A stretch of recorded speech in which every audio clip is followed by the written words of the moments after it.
Riddle me this, riddle me that. Who's afraid of the big black bat?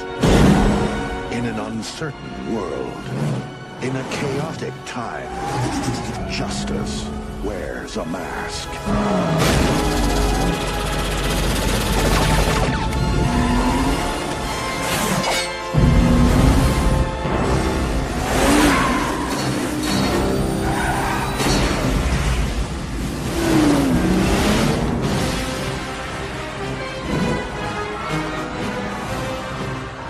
Was good.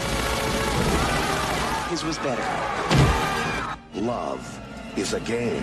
What is it about the wrong kind of man? It's the car, right? Chicks love the car. Power is a machine. Now you've devised a way to read men's minds. By the way, I've seen your mind, freak. And revenge is a trap. You're a genius. Riddler and Two-Face can make a pretty lethal combination. Train me, let me be your partner. Who's your tailor? But first, let's meet our contestants. Going down. If the bat wants to play, we'll play. Was that over the top? Don't work too late.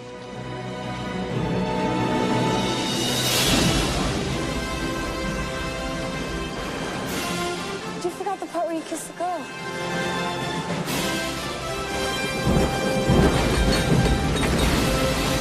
The real game begins.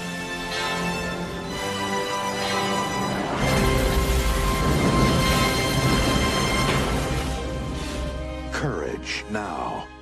Truth always. Batman forever.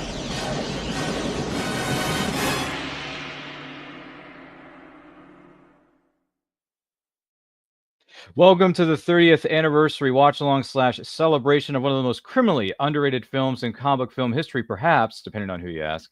Batman Forever, starring the late, great Val Kilmer. Rest in peace to the legendary actor who is best known as Batman, the Saint, Top Secret, also Doc Holliday, I'm your Huckleberry, as well as a great cast of other well-known actors and actresses. Hello, Nicole, Kidman, 1995. I am your host, Ryan of Van Dyke Quote Channel, and I'm not alone in this celebration of not only Val Kilmer's memory, but a criminally underrated part of the era of Batman. Please welcome Austin316 with appropriate t-shirt for tonight's festivities. Hello, Austin. How are you? No, thanks for having me back. I think it's properly rated. I don't know if it's underrated. I think it's properly rated, and we'll talk about it. I think it's a very entertaining movie, but a lot of the problems that exist in Batman Forever, in my opinion, exist in this movie too, only they crank it up to 11 in that movie. We'll talk about it as we go along, but it is a very entertaining movie, and I've seen it 8,000 times because I had it on video as a kid, so I know this movie backwards and forwards. So, yeah. Well, I mean, roughly, give or take a screening or two, but yeah, I know this movie very, very well. 8,000 times. Okay, that's nothing compared to the couple of hundreds, maybe 1,000 times I've said. I don't know. I can't keep track of these things. Also joining us is a gentleman, a scholar, and someone who is very well versed to give us dissertations on Sunday morning superheroes or Comic Story, his two podcasts that he co-hosts and produces. Please welcome the scholar himself, Hollis Thompson, joining us all the way from South in the U.S. of A. Hello, Hollis. How are you? Doing well, Ryan. Thanks for inviting me. This is going to be fun. Oh, it absolutely is. Thank you for being here with us, Hollis. And thank you who may be watching or listening to this right now. Don't forget to like and share with your closest friends. And if you're watching us live or on the replay, thank you so much for doing so. If you have any thoughts, memories, things you want to share about anything regarding Batman, Val Kilmer, any of the other actors, actresses, or producers, directors that took part in this, let us know in the comments, let us know in the chat. Here's how this works. You're going to be watching us watch the film. You can watch the movie along with us from the comfort of your own home, whether it's a streaming service or physical media, go DVD. And you can chime in, share your thoughts, memories, anything of the sort down below in the chat or the comments. A few people have already chimed in. We'll get to those here momentarily. But with that out of the way, gentlemen, let's go back to the year that was. I can't believe I'm saying this, 1995. I remember watching this many times on VHS. We'll get more into that later. Start our feature presentation in 3, 2, 1, hit play. Here we go. Warner Brothers logo is up. And this is one of the first times, if not the first time, where the Warner Brothers logo was transformed from its original iteration to the bat. to let us know, hey, this isn't any ordinary Warner Brothers film. This is a Batman movie that we're about to dive into. I'll Isn't say that right? one thing. I do like the opening of Batman and Robin where it freezes the Bat logo. I don't mind Mhm, that. I think that's kind of cool. Like It I do. Again, there's cool stuff in these movies style wise. It's Mhm. just like again, it gets cranked up later. But but I like these opening like flyby credits. I like the Yep. LA Goldenthal score. I think it's actually really good. It's really good, actually. Yeah, it's like Danny Elfman's is peak, but like this is right under that. It's not bad. It's and they changed it enough to where it's like just different enough, but it feels Batman still. It's really good. For sure. And by the way, those of you who are chimed in, Dutch Star Wars guy Case, our good friend Case, says, "R.I.P. to Val Kilmer, an underrated Batman for sure." Yep, I would venture to agree with that. And then Page Turners, they were not good friends of ours. They say hello there. Hello, Page Turners, they were not. Good to see you. Sorry, wrong fandom, wrong movie. But hey, you want to chime in about anything Batman related, guys? Let us know in the comments.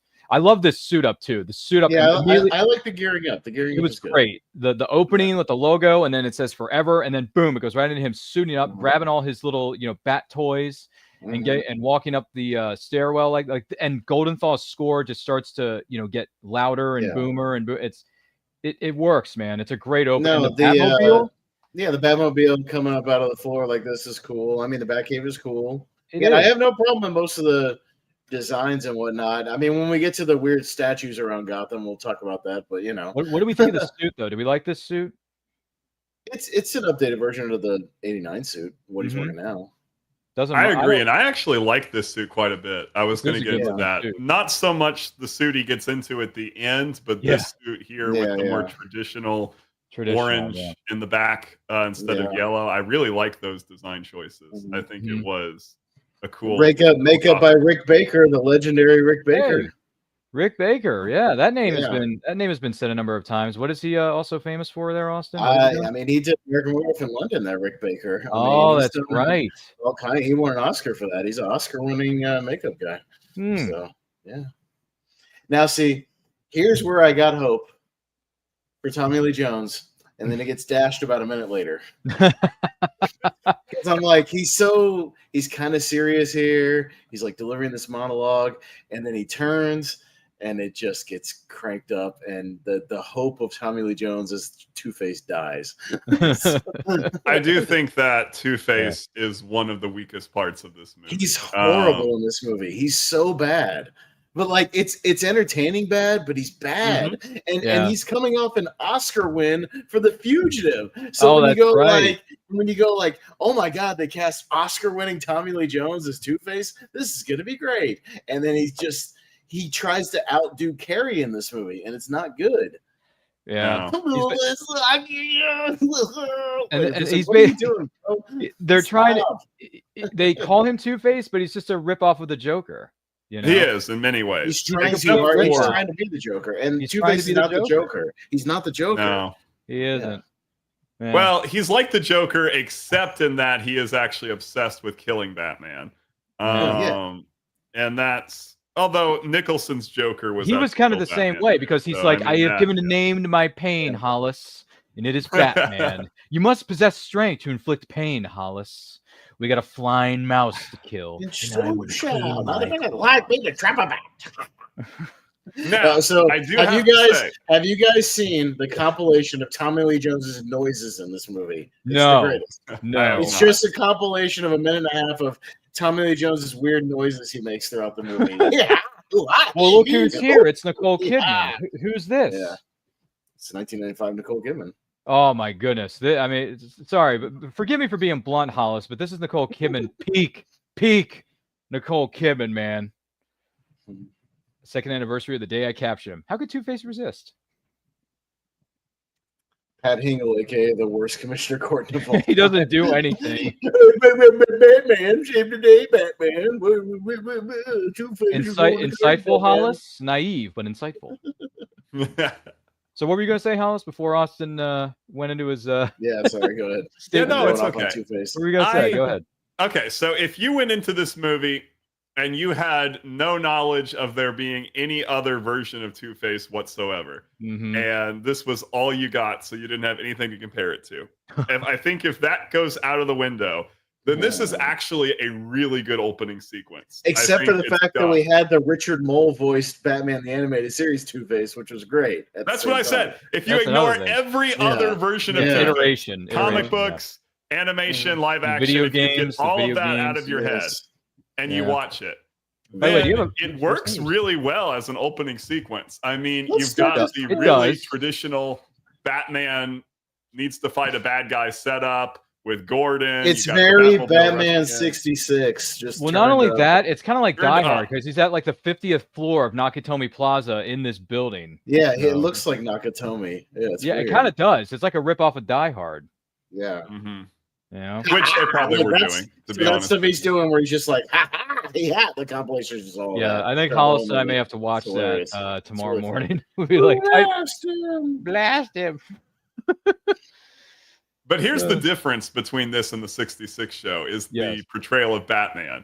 Because even though Two-Face is just wacky 60s-esque, he's in a different movie. Batman is handled very differently from Adam West in this movie. And that's, I think, the big difference in this movie is they're really trying to mix those things with a little bit more picking and choosy. Like they're trying to go for a more Tim Burton-esque Batman, but they also have the silly 60s stuff mixed in as well, which actually I dig because I can find something to like in almost every version of Batman.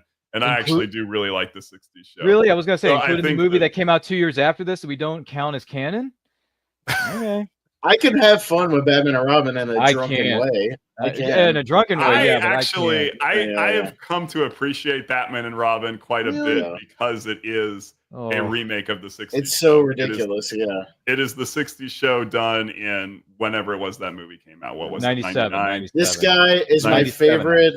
My favorite guy that has 2 minutes of screen time. What, the I know, he's so great, right? It's a trap. Yes. He's so like cowardly and such a baby.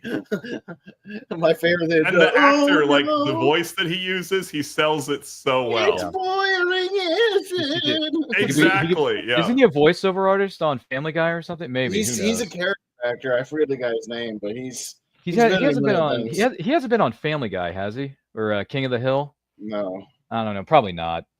But he sounds like he could end up on one of those sitcoms. I'm sorry.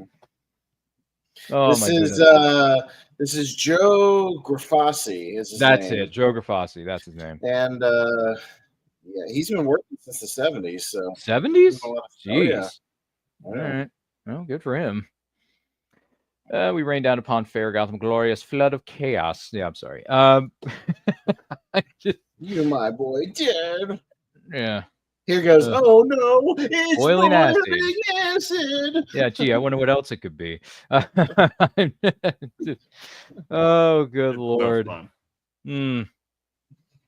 This would be a fun episode for you guys to do over a Comic Story, Hollis. The lesser era of Batman in film or something. I don't know. I want to know what helicopter has a car steering wheel. Yeah. Well, here's something else. Custom-made, Austin. Here's something else relating to Batman Forever specifically, because this was brought up on social media a couple weeks ago. I don't know if you saw this, both of you gentlemen. They were going to release the Schumacher cut of Batman Forever in theaters. Well, they weren't going to release in LA. it. Well, no, one guy was going to show it at a private screening. Was it in LA? It was in LA. There's a guy that was going to screen it, and he got a cease and desist from Warner Brothers. And Warner Brothers, yeah. Which is a bummer because I really want to see the director's cut of what Schumacher would have done. Like Kevin Smith has seen it, Mark Bernardin has seen it, a couple people have seen it. It exists, but it's not. I don't think it's ever going to come out. I like for it to come out though.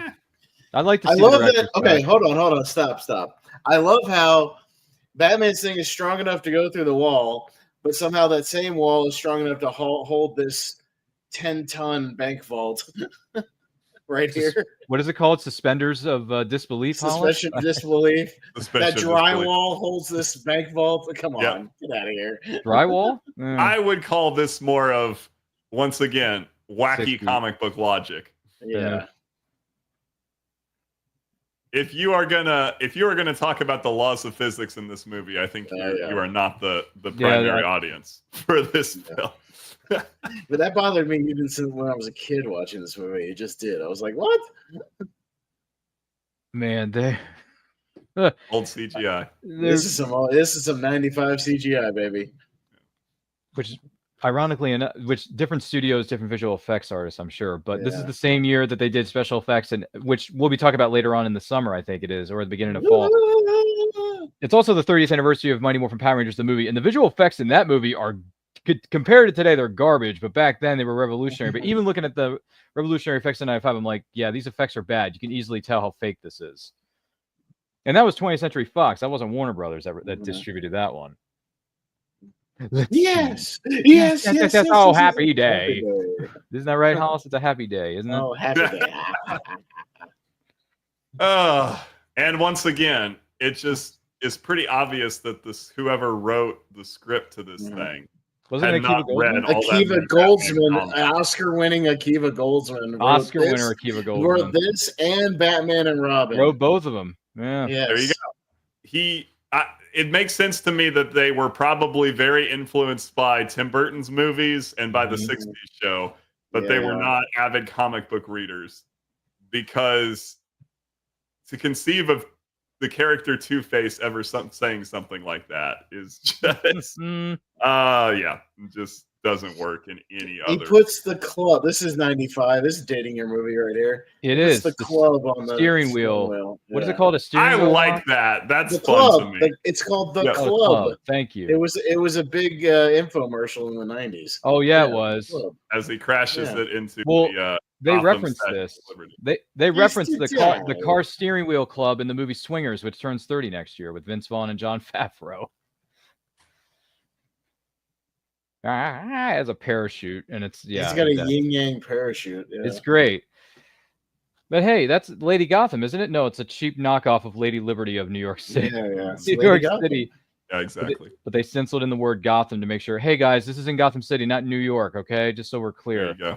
Two different movies, two different settings. That's a cool shot. It's a cool shot. Again, I like the score. I like some of the shots. It's a really good score. Schumacher he's a solid director, man. Like, I'm not gonna knock his directing. He made some really good films, man. Falling Down right before this in '93, awesome movie. Oh, awesome. I haven't seen that one, by the way. Awesome. Oh, you got it. Michael Douglas, man, that movie rocks. You got to watch that movie. Is it? It might be on your. This is some 95 CGI. Holy hell! Very much so. Oh, my Wayne goodness. Enterprises, everybody. Wayne Enterprise, giant W on the front of the building, or is that the back of the building? Whatever. Speaking of Jon Favreau, he makes a cameo in this as an assistant who has no lines of dialogue, but just wears a nice looking. He's a nice. Wow, I didn't know that. That's he's cool. wearing. He's there he is, right there. He's wearing a nice looking suit. Yeah. And he hangs on to that appointment book, which I believe is in his left hand there, Austin, if I'm not mistaken. I am a winner. I am a winner. I am a winner. Jim Carrey at his Jim Carreyest in the 90s with at his highest paid. He got paid $20 million for this. Yeah. Jeez. He was the highest paid actor in this movie. He got paid $20 million. More than Kilmer did? He got paid more than Kilmer for this. Yeah, absolutely. Wow. It's like it's a whole Jack Nicholson, Michael Keaton situation where Nicholson got paid way more than Keaton for Batman '89. Oh, and Jim Carrey's not even top billing. He's third. This is right after. Remember, this is right after his three-peat in '94. Dumb and Dumber, Ace Ventura, The Mask, and which are all massive hits. So he was in demand. Yeah. I knew we need that handbag, Ed. Oh, of course. I'm sorry. It's just that Ed Begley Jr. Yeah. You're my idol. Speaking of which, this is the 30th anniversary watch along of 95's Batman Forever, starring the late great Val Kilmer, R.I.P. to the legend himself. If you're just joining us, don't forget to like and share. If you have any thoughts about this movie or any of the other iterations of Batman, let us know in the comments of the chat.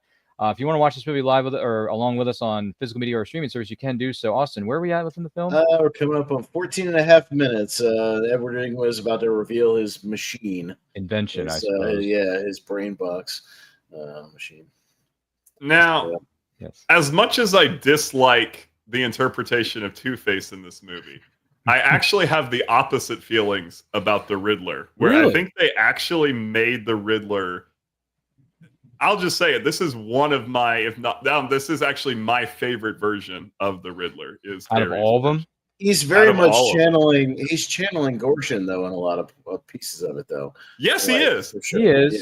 Frank Yeah. Gorshin. Frank Gorshin? Is that how you say Yeah, his Frank name? Gorshin. Frank yeah. Gorshin. Thank you. It's Gorshin, but they actually make him more of a character in that they give him some kind of backstory. Yeah, and why he becomes the for Riddler. what he's doing. Yeah, he's And a that I Bruce like. Wayne. He's a Bruce Wayne super fan. Yeah, and Yeah, he's it's like, an origin That thing story. goes bad, right? And it's an Because- origin yeah. story. Yeah. Obsessive personalities. Yeah, that's the That's kinda how stalker, that the goes. obsessor. Yeah. The inventor who wants to Now, impress his I will boss. say though, I love this shit where he has like a tube to the Batcave, like at his office. I kind of dig this. Oh, that was I like yeah. this stuff.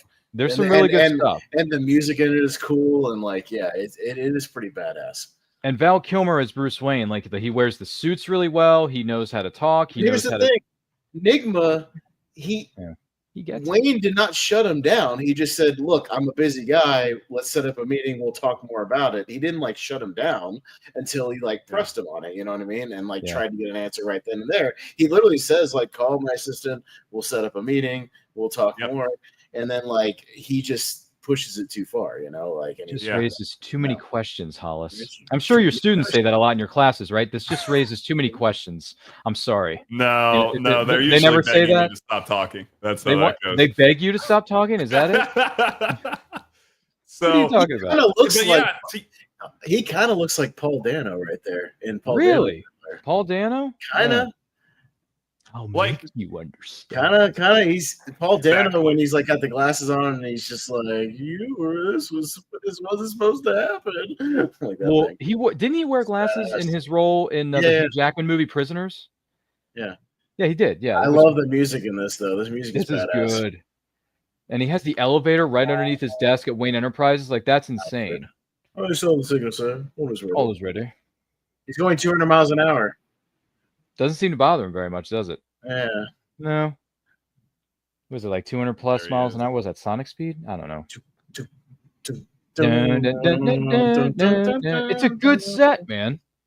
it Oh, is. The Batcave looks good too. You got all the cows, you got all the Bat gadgets, you got the Batmobile, you got everything in there. Yeah. So how does this city work though? How does he go back and forth on these bridges? What's going on? Yeah, here? I don't know how that works. That Hollis. doesn't matter. It doesn't matter to you, Hollis. How I it mean, gets up it's the just building? like, okay, it's a different style than Tim Burton's, but it's the same Yeah. thing. The buildings in Tim Burton's Gotham City don't make any sense logically, in the same Yeah. kind of way. So at home. I'll get him in that. I sent the signal. Hello. I mean, if Nicole Kidman sent the signal, of course I would be at her beck and call. So I mean, I got to be honest. The 90s had so many wonderful, and they still do, by the way. A lot of these women are still working today, which, by the way, congrats to you. They've aged gracefully, and Nicole Kidman just happens to be one of them, alongside women such as Catherine Zeta-Jones, and I'm trying to think who's another actress we knew in the. I mean, maybe Sharon Stone, not so much, but well, Sharon Stone was very, very, very good in the 90s. Don't get me wrong. Trying to think of other actresses we can compare this to. But Nicole Kidman and Catherine Zeta-Jones are definitely the two that spring to mind. She's into the bad boys. See. Yes. Mm-hmm. Try fireman, less to take off. Anyway,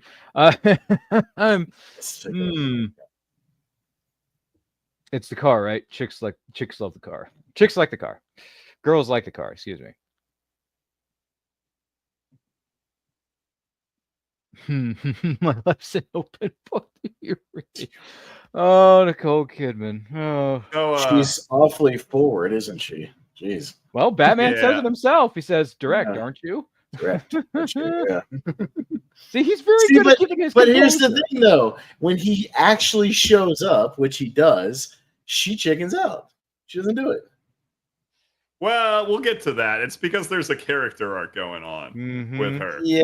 Okay. Okay. Whatever. Sure. But you're coming on like if she Listen, actually man, shows- Hollis is a What college you gonna professor. do? He knows what he's talking about. He shows up in Ah. his bathrobe, Commissioner Gordon. Oh, I showed the signal. What's going on? Nothing. False alarm. Are you sure? I Okay, mean, right. well, Nicole Kidman. I mean, am I sure? Oh boy. I mean, I'm trying to think. Who did they originally want for this role of Chase? They were trying to go with. There was a couple of well-known actresses that were. They tapped Sandra Bullock for it. I think she Yeah. turned it down. I want to say Sandy B was one of who them. else did they tap for? There's a couple of people they tapped for it. Yeah. Wasn't Rita? Was it Rita Wilson? Rita Wilson or who am I thinking? That was Tom Hanks' wife, was it? Yeah, wasn't Rita Wilson in line for this? Ed Begley Jr. has some great over-the-top acting in the scene too, though. What the? Too many questions. There's too many questions, Hollis. I'll show you what works. Your students are like, I will show you this paper is worth grading. Hey, Ed Begley Jr., play to the back of the crowd, will you? All right, go ahead. Well, still. Caffeine will kill ya.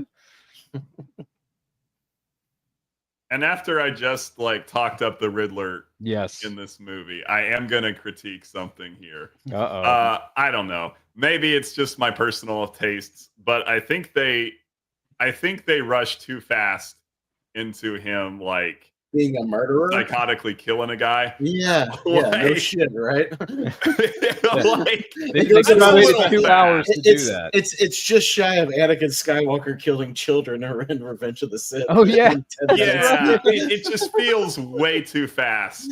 From a character arc perspective, like I could see logically how a guy like this could get there, right? But just like the very next scene.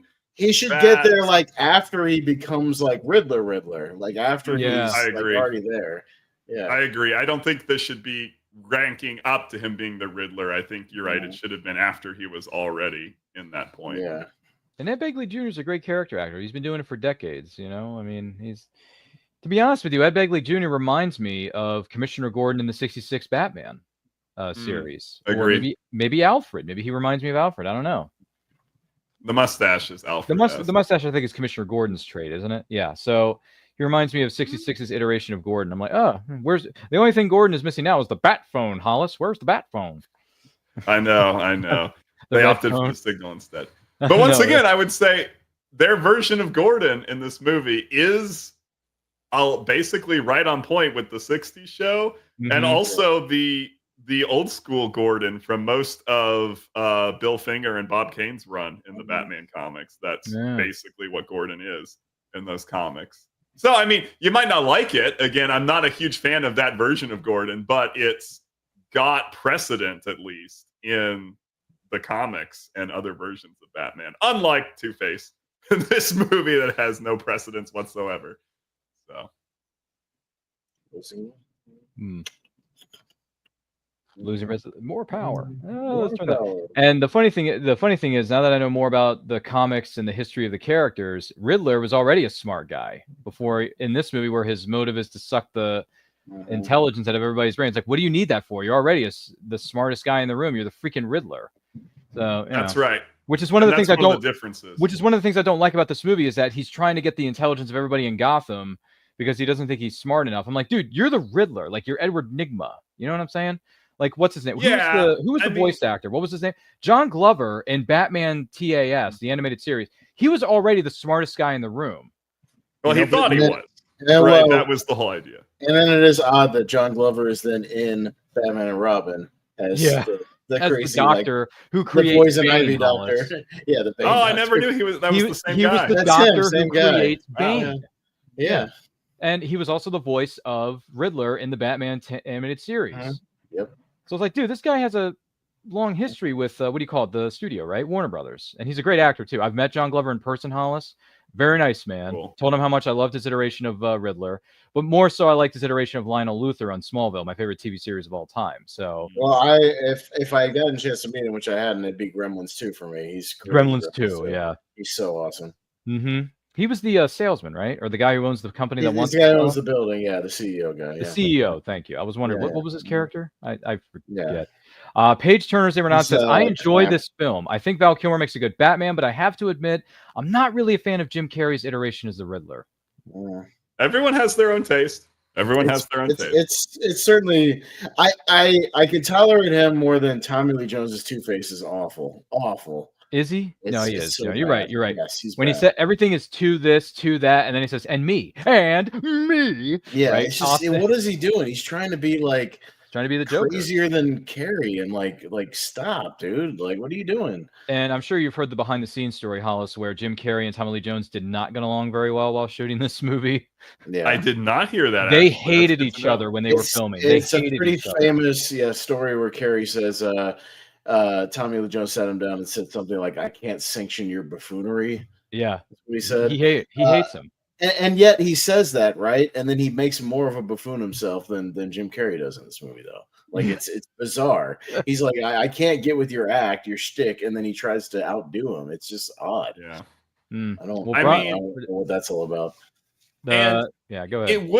It would have been more interesting, in my opinion, to have a really serious villain play off a goofy, over the top villain, and have those two try to work together. And that would have been more interesting. Opposites being forced together. This guy is also in Batman and Robin. Michael Paul Chan. Yeah, that's right. Yeah, he's also at the end. He's one of the telescope guys. And he nutball. And not only that, he works with Tommy Lee Jones again in U.S. Marshals. Yeah. Which is a fugitive spin-off film. Mm-hmm. Yeah. Yeah. Oh, by the way, check the showers. Yeah, that guy. Brian has a question for us. He says, "Do you think Billy D. Williams should have returned as Harvey Dent Two-Face since he played? He would have done it better than Tommy Lee. I think he would have done a better job. He would have taken it a lot more seriously than TLJ did. I'll tell you that. He would have, and that's why they did. Well, okay, let's be honest. They didn't do that for two reasons. One, because he was black, and two, because they didn't want to do the serious Two-Face that Williams was really interested in doing. And so that's why they. How about if they had contractually, as they had to offer it, Marlon Wayans as Robin? Oh boy, because remember he was cast in Batman Returns. He was, and then they contractually, when they actually went to do the character and forever, they had to offer him the part. And look at Bruce Wayne being the nice guy. He's like, I want his family to have full benefits. Well, it's not covered by insurance policy. I want his family to have full benefits. You understand? So that was nice. I mean, by the way, Paige Turner's Ever Not says, yeah, I agree that Tommy Lee Jones is terrible in this film. Yeah, he's over the top. Doesn't make a whole lot of sense. He doesn't. And again, when you look at all of his previous performances, he's never been this kooky and weird. I don't understand where it comes from, especially right after The Fugitive. He's great. And not only The Fugitive, but The Client came out in '93 as well. Yeah, he's a serious actor. He's not a great actor. Yeah, he's a great actor. That's what also makes me wonder if maybe it was a directorial choice rather than Jones. Yeah, I think it was maybe that was. Yeah, because they already worked together with the Client. Because it actually had, about the more serious opening to Two-Face in the director's cut that's going around. The thing they filmed is he breaks out of Arkham and they find bodies of doctors hanging in cells. He hung doctors up and stuff. It's pretty dark. Yeah, when he breaks out, it's weird. Yeah, there's this way darker stuff they shot for. This is why. I can see why they cut it, because that would be a little bit of tonal whiplash with the Two-Face they give you. Yeah, and it bugs me. They very briefly talk about the backstory, right? Where he was the district attorney. They have that. I can't remember if it's come already yet, but that news flash where they show that's happened. And it's 30 seconds, and then they hardly ever reference that again. They don't, which again is annoying because that's such a compelling backstory, right? To have somebody who was at one time a good person that was an ally of Batman become this monster. I mean, that's a cool backstory, and they just throw it away in this movie. Good to hear from you, Brennan. By the way, you just want to make sure people knew who was running the account. Thanks, man. Appreciate it. Hope everything's well in your neck of the woods, Brennan. By the way, so much for security at Wayne Manor. Yeah, where's the cameras? There's no cameras. There's no machine guns to ward off intruders. There is nothing here. See you soon. Yeah. He got through. Or not through, but he got to Wayne Manor very easily. Just stuck the envelope on the front of the gate. We don't need security here, do we? Probably not. What is that car? That's a Jaguar, I'm assuming. It's an old Jaguar, yeah. It is, yes, because he mentions it later in the film to Alfred. He does. He boosted the Jag. Says I boosted the Jag. Yeah. He boosted the Jag, Austin. He boosted it. Dr. Meridian, please. So does she live at Gotham PD? Is that what she's doing? There's an apartment complex at Gotham PD. No, I don't think this is supposed to be her apartment. I think this is supposed to be her office. She's in her office, but she's got a punching bag in her office. Yeah. Because. Paige Turner's Ever Not says, I so want to see the director's cut of this movie. I do too. I really want to see the Schumacher cut, man. Yeah. Let's make it happen. I want to see it. If we can get Zack Snyder's director's cut and we could get Richard Donner's cut of Superman 2. We should get Schumacher's cut of Batman Forever. I want to see the cut. I want to see it. I guess I'm early. If enough people demand it, they'll do it because I think they should. I think they should.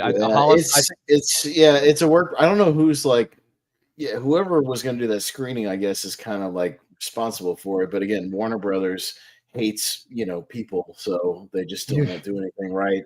Maybe Warner Brothers can't seem to do anything Smith? right the last 5 years.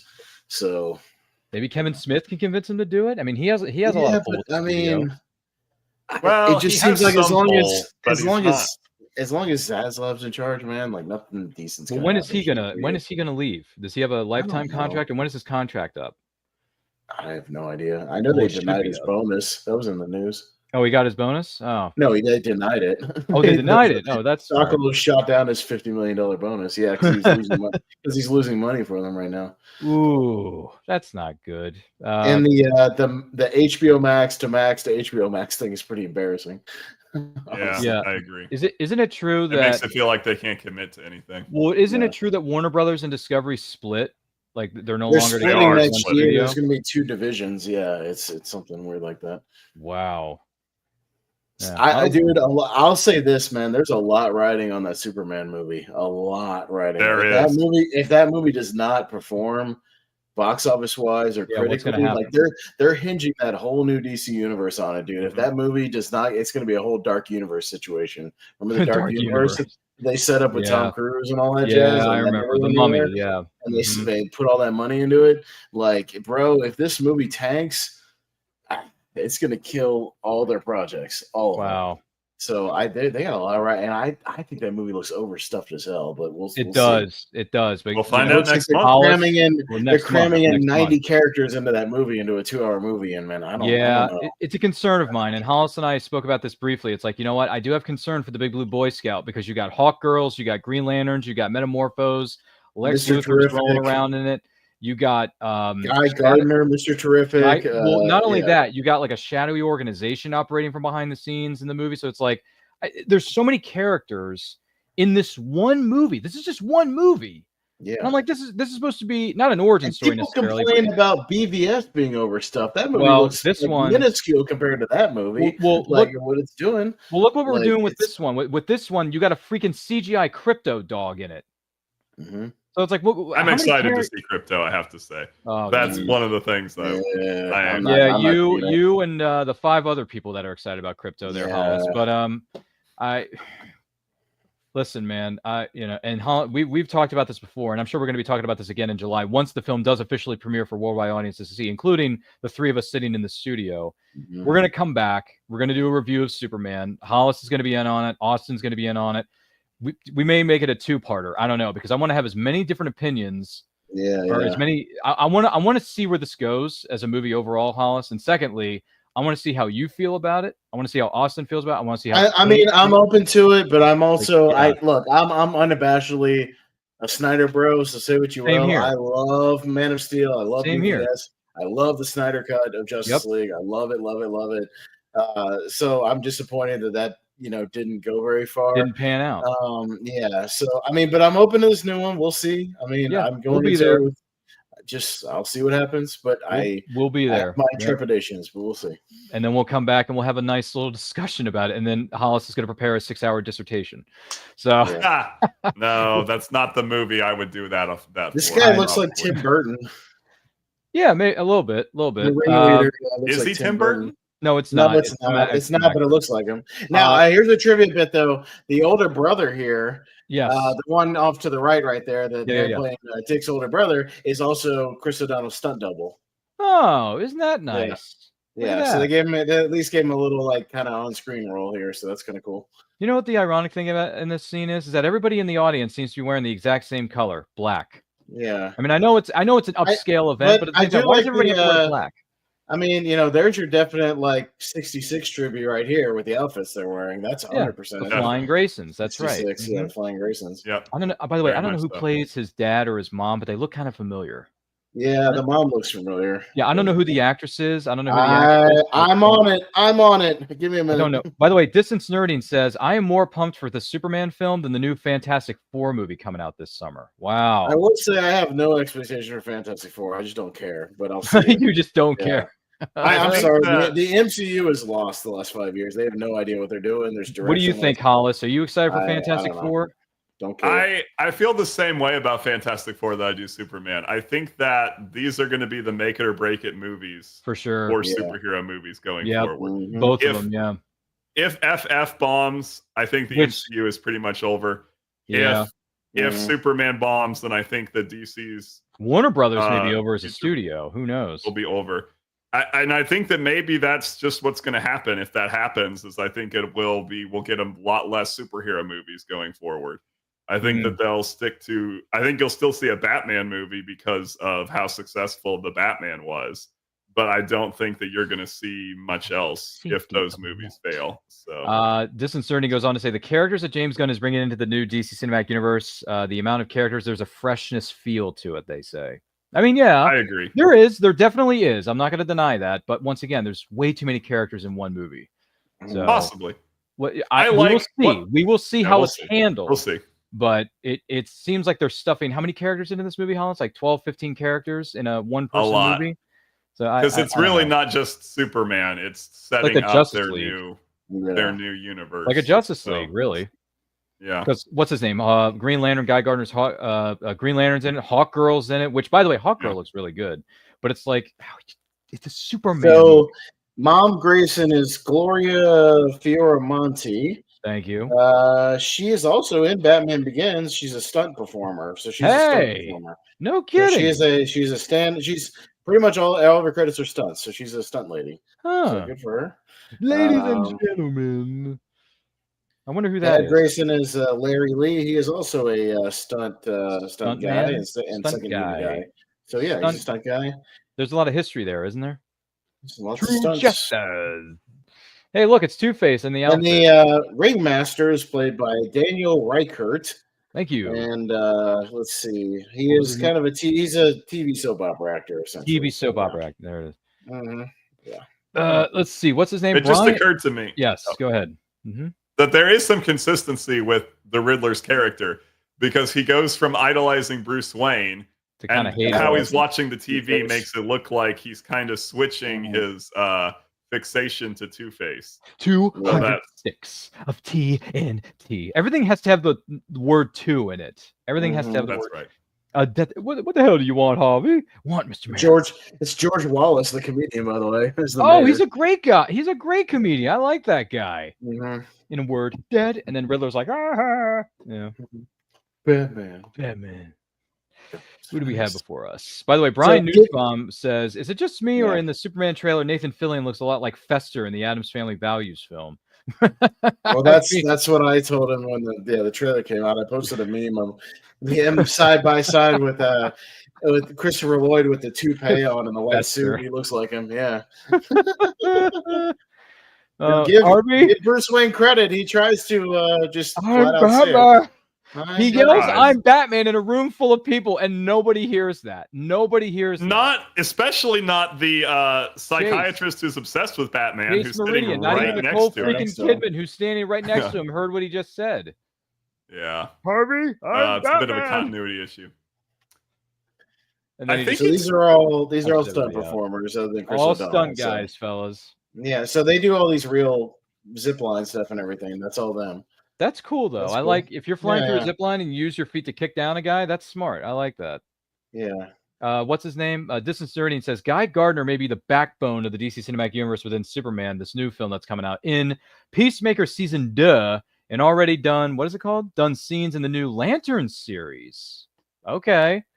Well, I know in the Lantern series they have, I'm not sure who the one actor is, but Kyle the guy Chandler. from Rebel Ridge, the actor who was in that Netflix movie. I don't know his name. Playing Jon Stewart. Yeah, he looks. By the way, that shot from Lanterns, good. even though it's a early shot of the series, it looks really good. And by the way, Kyle Chandler as Hal Jordan, like a grizzled older Hal Jordan. Kyle Chandler's the man. Kyle Chandler's the man because Hollis, I'm sure you know this, right? Kyle Chandler gave us the iconic quote, "Clear eyes, full hearts, can't lose." Friday Night Lights. Come on, man. Sorry. No, You've never seen the show? You're Ryan. You've never seen the show? I haven't actually. Oh man, you got to see Friday Night know. Lights. His name is Aaron Pierre. That's the other actor that we were thinking of earlier. Aaron Pierre and Kyle Chandler. Thank you, Disconcerting. But yes, that series looks good. We don't have a trailer yet for that, do we? I don't think we do. If there is a trailer for Lanterns, send it my way. I want to watch it because I like the first look image that we got. Bruce is. I like that PTSD is coming back. Mm-hmm. I like that in this movie they set up the fact that Dick Grayson was already a hero before he ever became Robin. That was already like his character, he and his family, to risk their lives to try to save people. I think that that's a nice touch, that it's not because of Batman that he became a hero. He already had that inside of him. No blood on the floor. No. There's no blood. Because remember, they're worried about McDonald's pulling out. It's PG-13, guys. We can't have blood in this movie. Yeah. Even though there should be a lot of blood, but there is. I mean, it depends. It depends. Well, not a lot. Not like a horror film. There could be heavy broken bones and not necessarily a ton of blood. I mean, it's possible you can have somebody fall and they don't spill out everything, but they just collapse their lungs. And I don't know, because the fall wasn't from 10 stories. It was from probably 100 80 feet maybe.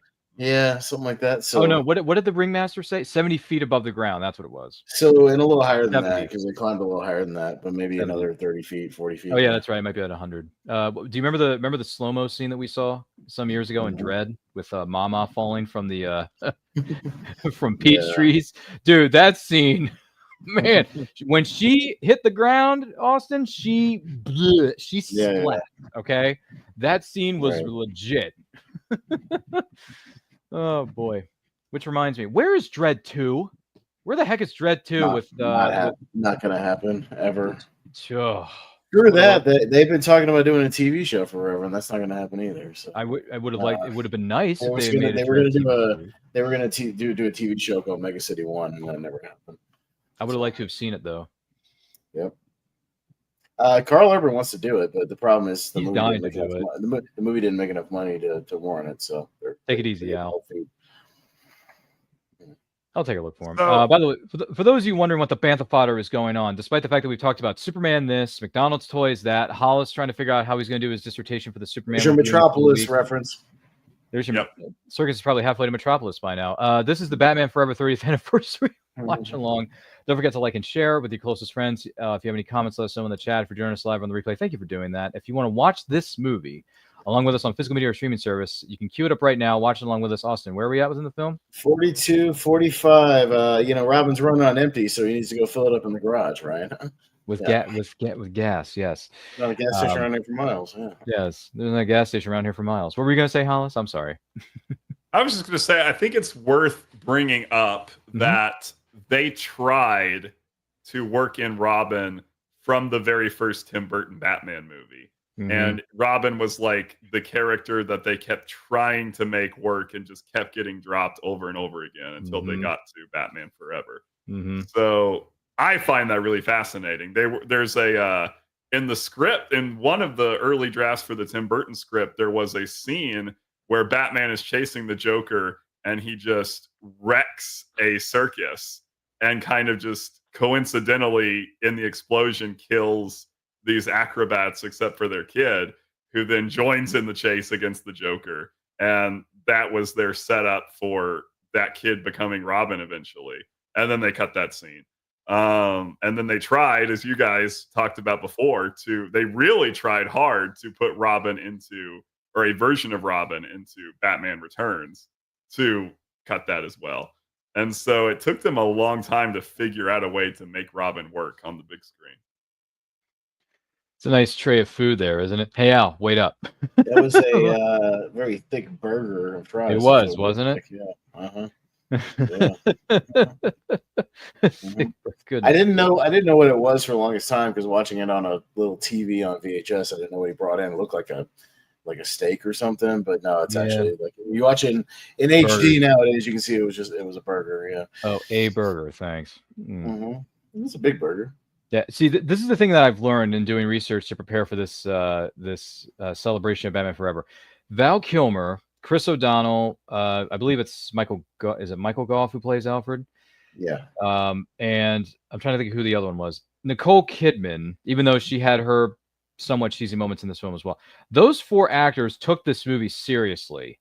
Whereas Tommy Lee, Jim Carrey, over the top, zany, doesn't make a whole lot of. They're in a different movie compared to the other 4 actors. That's why I'm saying I think the movie's just uneven. It's very uneven. And Schumacher said that he wanted to take the Batman origin story more seriously. Not to say again, it's not entertaining. I think this movie's perfectly watchable. It flies by. It does. I can totally watch it. It's just like you get scenes like this that are way darker, and then but then 2 minutes later, it's Tommy Lee Jones making goofy noises and Jim Carrey running around in like a bodysuit, and like it's uneven. And if they'd stuck with one lane or the other, I mean, they do for Batman and Robin. They take the other lane and just go 100 miles an hour. And so you either you can roll it. Like I said, I can roll with that movie as an entertaining piece of schlock. Like I can roll with it now, like because when I was into it when I was a kid, I watch it now, and there was this, then it was a long period where I like hated it, and now I've come around to where like I can watch it as like stupid entertainment because I like bad movies, and like it's a total legendary bad movie. But yeah, I don't take it seriously like at all. But these 4 actors took it very seriously, and that's why a lot of the scenes were cut of Bruce Wayne's PTSD, him trying to struggle with the guilt of. There was stuff where there was like a human bat, there was like a man bat in this thing. Yeah, there's so many good things that were cut out. Yeah, and it sucks because I want to see all that stuff, but Well, you can see. I think the Blu-ray version has those deleted scenes with a giant bat. It does, and I have it. I have it on Blu-ray, so I can always go back and revisit. And by the way, a lot of people have posted those deleted scenes on social media, Hollis, so you can definitely find them on YouTube easily. There you go. I can always go on YouTube and watch the deleted scenes of what should have been the actual cut of Batman Forever, but still, take care of the kid, certainly so. And like I said, again, to this movie's credit, the Tim Burton movies, I mean, they talk about the origin, and they make, in my opinion, a bad decision to tie the Joker into the origin in the original Batman. This upcoming action scene is the most random, out of place, goes nowhere action scene in the entire movie. The one where he just has the random like car chase in the middle of the city with the vans, and then like he goes up the wall. Like it's cool visually, but like you think about it in the context of the movie, what's the point of it? It's because it's been 10 minutes and we need an action scene. I think the point of it is to show that Batman and Two-Face are kind of locked in a stalemate, right? Like he keeps trying to kill Batman, keeps not succeeding, and Batman is also not able to catch him. It's kind of like Bugs Bunny and Elmer Fudd. They're just going around. It goes nowhere. I don't think it progresses the movie at all because we've already had that back and forth. Oh, jeez. Well, we had 2 of them, right? Well, we only had 1, really. We had the opening sequence. The second time with Two-Face, he wasn't in costume, and so it really wasn't another one of the back and forth. So, again, my opinion. It's the most random, like 5 minutes that I don't know what the point of this is.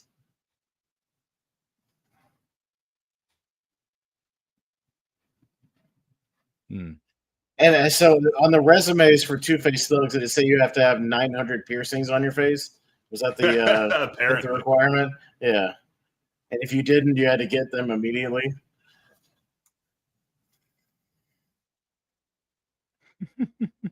Now, I do like the turning the wheels sideways bit. I like that. I can dig it. I like that as a feature. Oh, there it is. That's it. And by the way, I don't mind the look at the Batmobile. My only problem with the Batmobile is that the flaps on the back and the middle of it looks really rubbery. Well, what I'm saying is those were unnecessary. Those were unnecessary. But other than that, it's a really good looking Batmobile.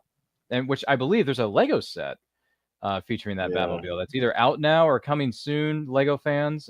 Case, you would know more so about this than I would. Because you're a massive Lego fan, Lego set fan, or there's some other people out there who are Lego fans. If you have any thoughts on this or favorite Lego sets, let us know in the comments of the chat. We'll drive, thank you. We'll drive, thank you. Yeah, everybody has piercings. Yeah, I'm like, really? They all do. They all do. There's so many piercings. So many. He's not a. It's like it reminds me of that joke that Billy Crystal said in City Slickers 2. Austin, you remember that movie? He says, I don't seen trust it in Mr. ages. Curtis. He's got 8 million earrings. The boy's not a date. He's a fishing lure. Mm-hmm. Oh, gee willikers. But the alley to nowhere, the dead end alley. But he's able to scale up the alley with the Batarang there in the Batmobile, isn't he? Yep. It's a cool looking Batmobile. So he doesn't capture any of these thugs for just shooting up, half of the city, and he gets away. Some of them catch on fire, and he goes back to the Batcave. I guess is that what happens in the next scene? Okay. Scales the building. Oh man, geez, that thing going. Yeah. That's part of the compilation too. Yeah. Is it? Opens the door to the truck. No. And all the neighbors are like, "What is this guy doing?" Okay, now here's where I will actually agree that there's stupidity in this sequence. Really? The thing that he just drives off the wall and then that's the end of it. Like, so where does he go? Yeah, exactly. How did he get off of that? Did he just give up? Was just GG? Well, no. Here's the thing. No, House. Yeah. How did he get the Batmobile down? Where does he go from there? Once he gets to the top That's of the a good question too. Yeah. Where does he go from Not there? something the filmmakers wanted you to think about. No. Suspenders. Does he have to fly in the Batcopter? Does Alfred have to fly in a helicopter and tow it out of there, like off the top of a building? Captain Kill, a gamester, puzzler. Question mark man. No, Hollis. No. Question mark man. No. He's got his Riddler Zoltar machine. His Zoltar. Oh yeah, Zoltar. That's right. Yeah. It's Zoltar, guys. Anybody remember Zoltar from Big with Tom Hanks? That's a classic right there, isn't it? Thank you so much. And so he just creates it. He just literally makes the costume off the clothes, I guess, of the mannequin, and that's his villain costume. And then he makes his own later on in the movie, but then he's able to sneak into Two-Face's hideout less than 2 minutes later. Hollis, where's the logic in this? And here's our Drew Barrymore and Debbie Mazar. Mm-hmm. They've done a lot of work in their respective careers. And Debbie Mazar and Drew Barrymore are still friends to this day. She actually had Debbie Mazar on her Drew Barrymore talk show. Yeah. Earlier this year or last year. They talk about Sugar and Spice. Yep, they did. They did talk about Sugar and Spice. Mm-hmm. Because Drew Barrymore is playing the character of Sugar, if I'm not mistaken, and then Debbie Mazar is Spice.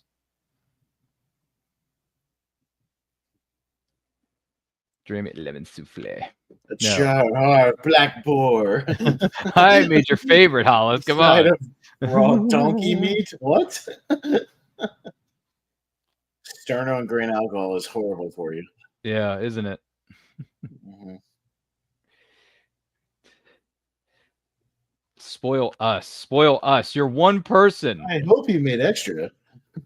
And that's another thing that shows they weren't really paying attention to the Two-Face source material. Yeah. Who the hell are you? Just a friend, but you can call me the Riddler. So Jim Carrey talked about it around the time playing with that cane for like a month before they started shooting to try to, hone this. He just took it everywhere he went, was twirling it all the time and tossing it around and sliding it up down his arm and got all the movements down. I don't think it's me you want to kill. That's just something. That's just too easy for someone as powerful as you and you. Right? How there's two of them, right? Mm-hmm. There's a challenge. Kill the bat. Sounds like a good idea. It's a bummer seeing him like this because he kills it in The Fugitive. He does a great job in The Client, and then he does this, Austin. Yeah, I know. I think, honestly, I also suspect that Jones was just kind of calling it in on this one because well, but he also said in an interview that the only reason he did the job was because his son was like a Batman fan and knew about the Two-Face villain and said he should do it. So I think he just did it for a paycheck and his son. That's, I think, the only reason. Right. Well, not only that, him and Joel Schumacher are good friends. Okay, so he did it for Joel. There you go. And then he didn't realize how bad it was going to be until he actually got in it. Thank you. I really love what you've done with this place. Heavy metal meets house and garden. Ha ha ha. It's so you, and it's so you. Come on, Austin. Disgustingly decadent. Dark and gothic. It's so Disgustingly bright and chipper and conservative. bright, chipper, and Conservative. conservative. Yeah. I think Carrey improv a lot of the stuff too, if I remember. I wouldn't be surprised if he did, because he was at the height of his A lot popularity. of this is all improv. Yeah. And it's his typical improv style too. So Yeah. Yep. Both the summer and the winter, but you pull it off nicely. What's the point, big boy? Has anybody told you you have a serious impulse Control problem. This is the point.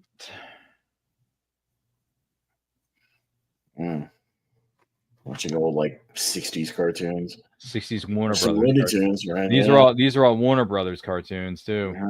Yeah, they had the rights, so they had the rights, so you play around with it as much as you can. Isn't that right, Hollis? Well, like the playbook of pretty much every corporation is milk whatever every intellectual studio, property right, you Hollis? have. What Well, was that? you really turned up the green tonight. You're wearing a green and white or blue shirt, and then you got a green wristband around your wrist, which I don't know if that says anything on. You really got the Riddler style going, man. Well, I wasn't quite going for the Riddler per se, but I like green is my favorite color, and then the green in the logo and such. Which makes a lot of sense. We can only imagine what you're going to be suiting up with when you join us next week for the 20th anniversary celebration of Batman Begins, directed by Chris Nolan. There you go. Mm-hmm. The mother of all riddles, Hollis. Who is? You broke into our hideout. Again, if you can't stand Jim Carrey, then this role is not going to do much for you. But if you're into character, then I think it's fun. You blow your damn head off. Heads with tails will blow your. This is again one of the very few times they even bring up the coin thing in this movie. Yeah, they just weren't trying really hard with that character. Here's a good one. Here's a good one. No. He's a good one. Yeah, it's a good one. Okay, I have to admit, I really like that scene. The banter between the two of them there. Okay. With the diamonds. I don't mind the casino one later, where he's teaching him how to punch a guy. Punch a guy. Yeah. That's fun. Yeah. And do you like kung fu laundry? Are you a fan of that? Yeah, Chris O'Donnell's really good in this scene, isn't he? Yeah. I heard he improv this or had a hand in creating the scene for it. Yeah. Here we go. He did. Give me that. Give me that money. Security not very tight at this casino, is it? No, it's not. Hey, Two-Face, show me how to punch a guy. And especially, here's the security guy just standing there, letting it all happen. It's quite simple, my boy. Reach way back and assert yourself. Oh, that looks like fun. Let me try. Follow up the fist. Reach way back. Assert yourself. Ow! He can't even punch a guy. 100,220 producers in the backstage area. I've lost count. It's a lot of money, producer. Yeah, I know. Yeah. A lot of coin. That could buy us a lot of comic books, couldn't it? Oh yeah. Yeah. Maybe movie tickets for a year. I'll bring up an issue I have with the Riddler's plan later. I'll put it that way. But we're looking forward to that. I'm sure the producers in the back. It may involve the construction of an island that nobody seems to notice. But all right. Yeah, there were 8 of us that go forth and not back to protect our king from what is known as a foe's attack. Chess pawns, clock, matches, all physical objects. They're man-made, small in size, also light in weight. But what's the connection? I will say there are some good riddles here, because as a little kid, I can't figure these out. But nowadays, when you think about it, maybe they're not as hard to figure out. But they're still good riddles, though. For the Riddler, I think these riddles are fine. Yeah, I agree. Master Wayne's dead wives, the silver chest closet anyway. Why is this the only locked door you have in this museum, Hollis? Enigma Tech. Look at that. They made a base on an island. They stole enough money to buy an island and put a manufacturing plant on it. Apparently. Yeah. And they don't wonder where this guy that came out of nowhere got all this money from. All right. No one's. Come on, Austin. Does anyone ever wonder about some guy having money? There's a quick cameo here of the guy who's running the thing. There is Bob Zamuda. You only briefly see him, but I see it. He's the real life Andy Kaufman partner. But yeah. Oh. It's a brief, very very brief blink and you miss a cameo. Critics claim the box turned. So is there literally green northern lights lighting up the sky, all heading to this one place, and nobody notices? Yep. Or is that like just an effect? No, I think it's actually nobody notices all this shit going to this island, and it's an island that nobody can seem to find. Hollis? Yeah, it's Gotham City. Weird stuff happens. All the literally, everybody in Gotham is hooked on this thing. I doubt that. But all right. And there's the green box just going right into his brain. Yeah. See it?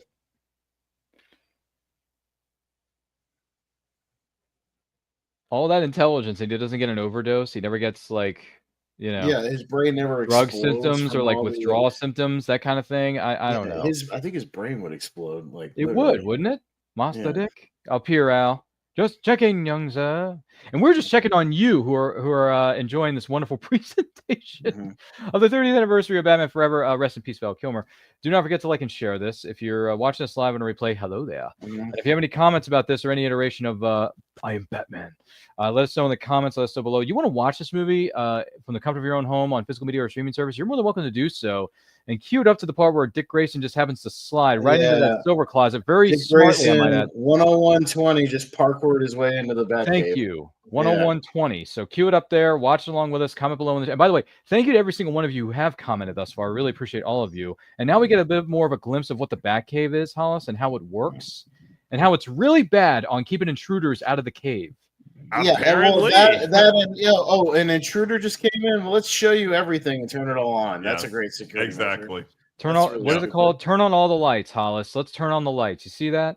Yeah. Instead of locking everything down, because there's an intruder, let's turn on everything and what's his name? Alfred's like, hey kid, what are you doing in here?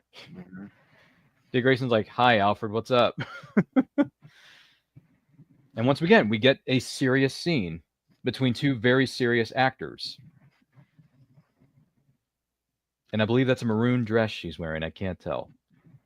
Silk, maybe? I can't tell. Nicole Kidman. She's awesome. She's beautiful. She's smart. She's intelligent. And she's ravishing. I'm telling you, I'm looking at Nicole Kidman right now, Hollis. I can't even remember my name. That's a Seinfeld quote. Sorry. That's a George Costanza thing.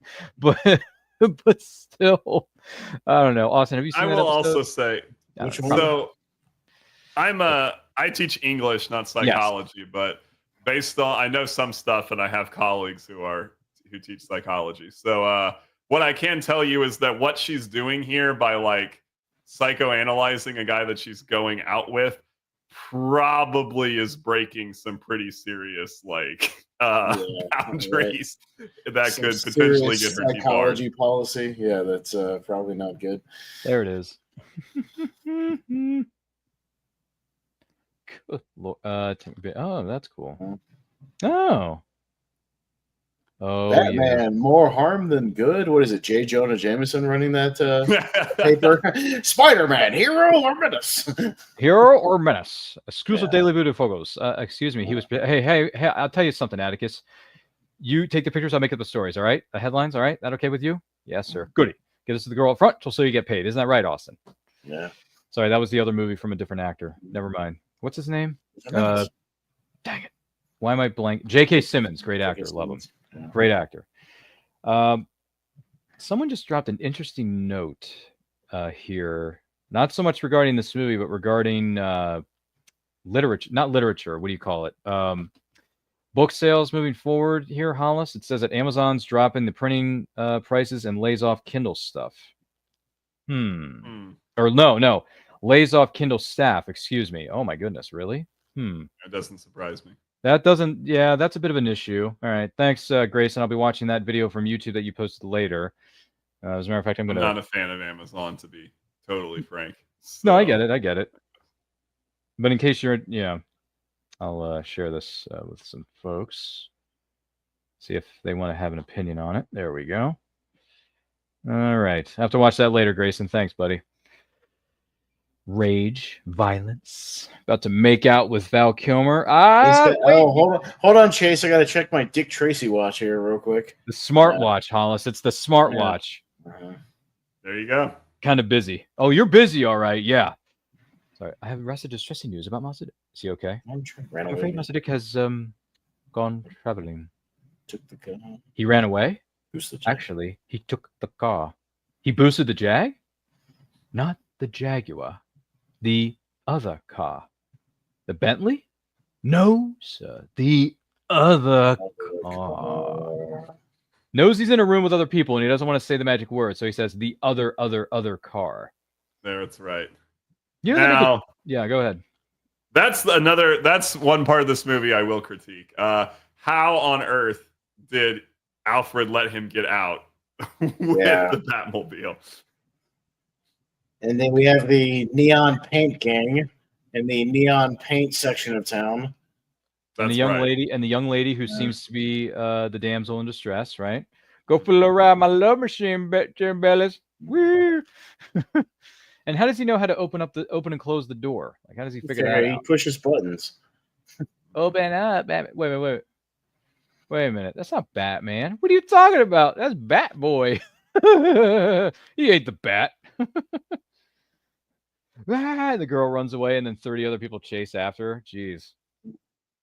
See, he knows how to push every button, drive every gear, or excuse me. Let's say Don the Dragon Wilson is the leader guy, and he gets his ass kicked very handily for a guy who's a martial arts expert. Oh, that's right, Austin. Thank you. I knew he was a stunt performer or a martial artist. I just couldn't remember his name. Yeah. Let her go. Ooh, ha, ha, ha, ha. Look like jokers. Who the hell are you? I'm Batman. Come on, Hollis, say it. They got their glow sticks for their weapons. Hey, so I forgot my suit, all right? Do a few claps, Hollis, and his whole crew goes right in action. Isn't that right?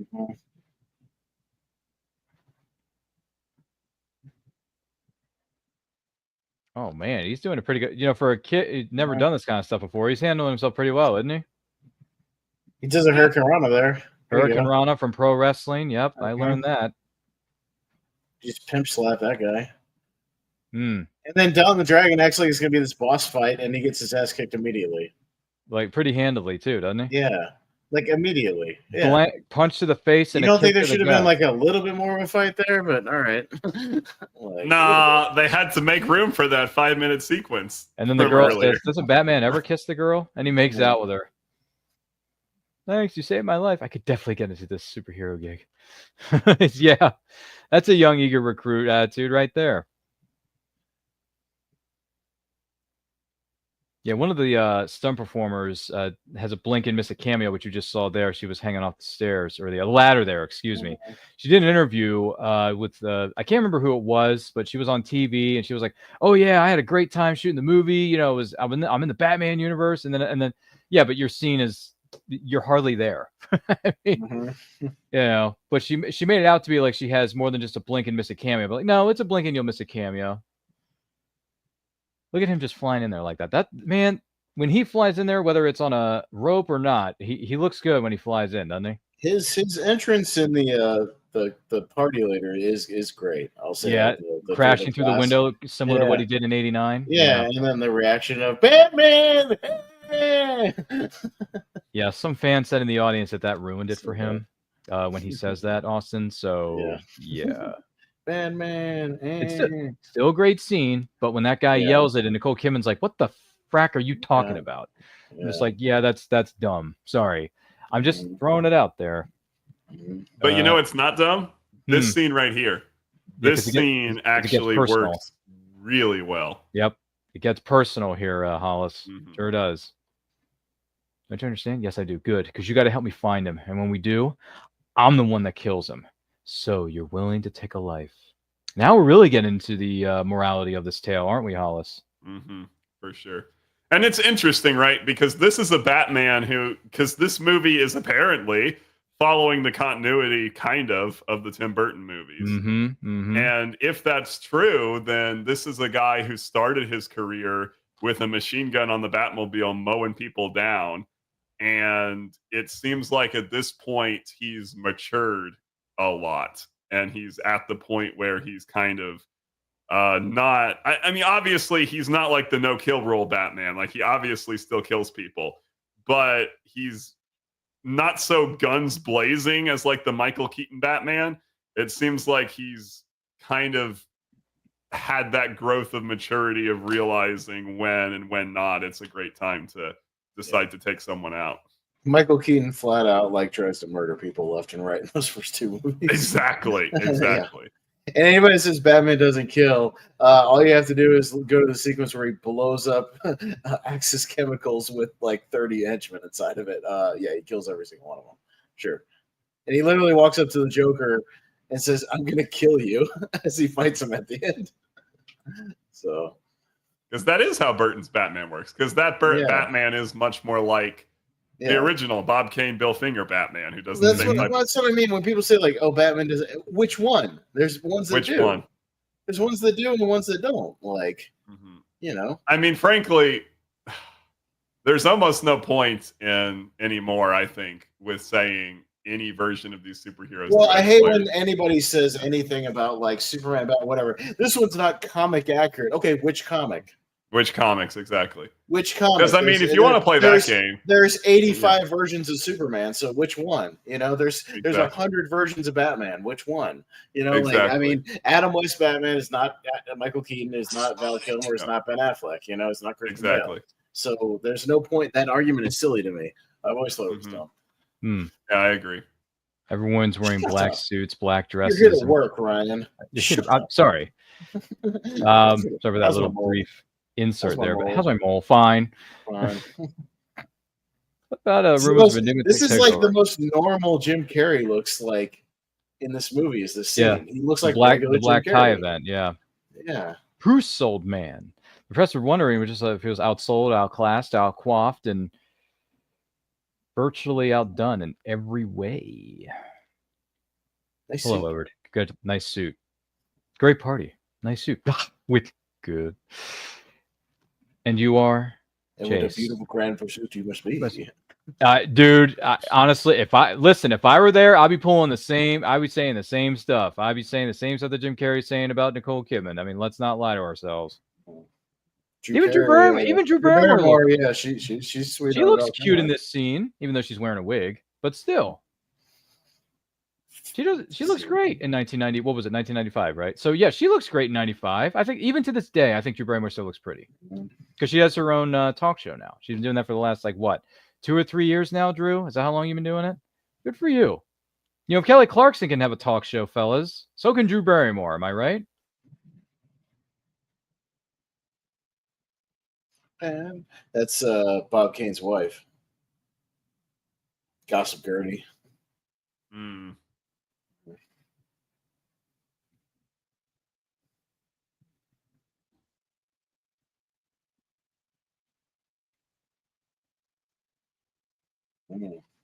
Being directly into the brain could create such images. Note. Nigma is dressed exactly like Bruce Wayne, and he pulls out an identical pair of glasses. So you can still see that he's still obsessed. Yeah, he wants to be Bruce. Yeah, he's trying to be exactly. Bruce. Yeah, he's even got his hair kind of slicked back like he does, parted like he does. Yeah, exactly. Shall we dance? And I think he's interested in Chase because she's Bruce's. Well, of date, course, right? he wants in with Chase, but now he's got to try to hit on her. Yeah, exactly. Yeah, not the strongest dancer though is Edward Nigma. No, very much. I don't know what this goofy move he's doing is.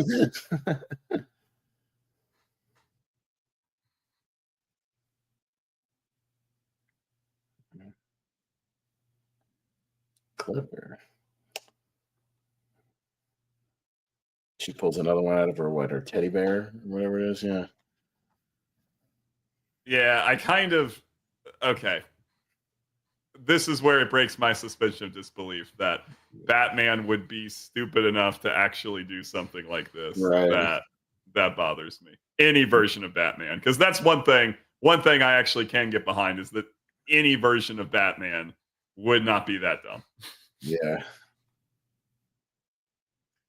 Wouldn't he have noticed all the lights coming back on? Because she turns it on, and then he's got 10 seconds or so till it hits it. But if this is how it works, then how did those other two people did it transform instantly? I'm assuming that this was like a plan, right? Because Nigma was watching to make sure he went in, so I'm assuming they set this up. Well, if he already did he already suspect Bruce Wayne then? I don't know. Maybe. Or maybe once again, because he's just obsessed with Bruce, he wanted right. He wants to know everything about him. Yeah, right. Yeah. Two-Face walks in with Spice, and then all of a sudden his and you can see that this was not part of the plan, right? Yeah, Riddler's like, this isn't part of the plan. You're ruining my big party. You're insane. And then the machine stops working, so Bruce is like, wait a minute, something's going on. Relax, folks. It's just a good old-fashioned stick up. Cash, cellular telephones, Ryan. Pull out your cellular telephone and give it to him. Cellular telephones, hand them over nice and quietly, and no one will be hurt. That would burn your hands, wouldn't it? Emergency, Alfred. Emergency, Alfred. Yes, sir. For those of you wondering what the Bantha fodder is going on and why Jim Carrey is reacting the way he is, this is Batman Forever's 30th anniversary watch along, and I'm multitasking, making sure the studio is in good hands, but also taking care of a few other things for the show in the future as well. Do not forget to like and share this with your closest friends. If you're watching this live on the replay, hello there. And if you have any comments about this or any other iteration of Batman or great memories of the late great actor known as Val Kilmer, let us know in the comments. Let us know in the chat. Thank you to those of you who have commented thus far. And if you want to queue up your copy on physical media or a streaming service specifically, watch along with us. You can watch along with us now. Austin, where are we at? Batman, yeah, that guy. That's where we're at. I have 116.45. Thank you. Batman just made his grand entrance through the ceiling. Yeah. Your entrance was good. His was better. His was better. Mm-hmm. The difference, Hollis? Showmanship. Here's a fun fact for you, because this movie turns 30 years young as well. Chris Casamassa, if I'm saying his name, or Casamasa, the physical actor and the one who portrayed Scorpion in the Mortal Kombat movie of '95, which came out the same year that this did, also does some of the stunts in Batman Forever. He's in the suit. So there you go. There's a fun fact for you, Hollis. Or for you kind gentlemen. There's another Indiana Jones inspired. Yeah. Phase 2. All right, boys. Phase 2, because everything needs to have the word 2 in it.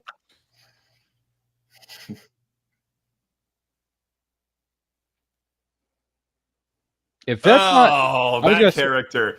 I mean, she's got a boyfriend. I mean, at this point, she abandons that altogether and for a chance to be with Batman. But again, then when it actually happens, she chickens out. So I guess. I don't. Well, she realizes that she's been attracted to the bad boy for the last X amount of time, guys, and then she realizes it's time to move on to something else. And move on to a good boy, being Bruce Wayne. And luckily for her, turned out to be the same person. They all turn out to be exactly. You're right on the nose there, Hollis. Oh boy.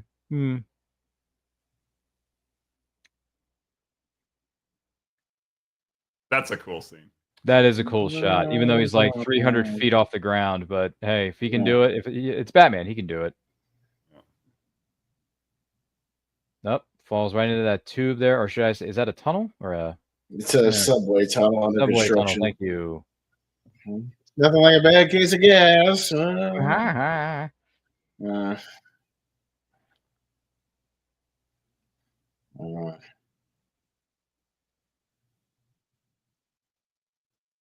But he has bat toys to keep him protected now, doesn't he? Like some kind of thermal suit or something, thermal thing. Thermal cape, it looks like. Yeah, thermal cape, I believe, isn't it? But he comes out sweating pretty good, though. He got cooked. That's a great shot. This is one of my favorite shots in the movie. Dun, dun, dun, When he runs dun, out of the dun. when he runs out of the fire. Yep. It's a good shot. It's like a phoenix rising from the ashes. Yeah. You just And you can tell he's really ticked.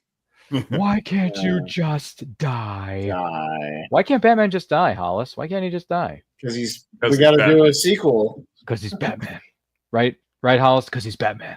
It's because he's Batman. That's the right answer. That's right. By the way, I couldn't figure this out. Is that cement or sand or debris? What is that? I think it's kind of sand, dirt. Yeah. Now, why is there these huge deposits of sand? Who knows? But yeah, that doesn't make any sense now, does it, Hollis? No, it doesn't. That's a lot of sand. Is that sand that we're seeing?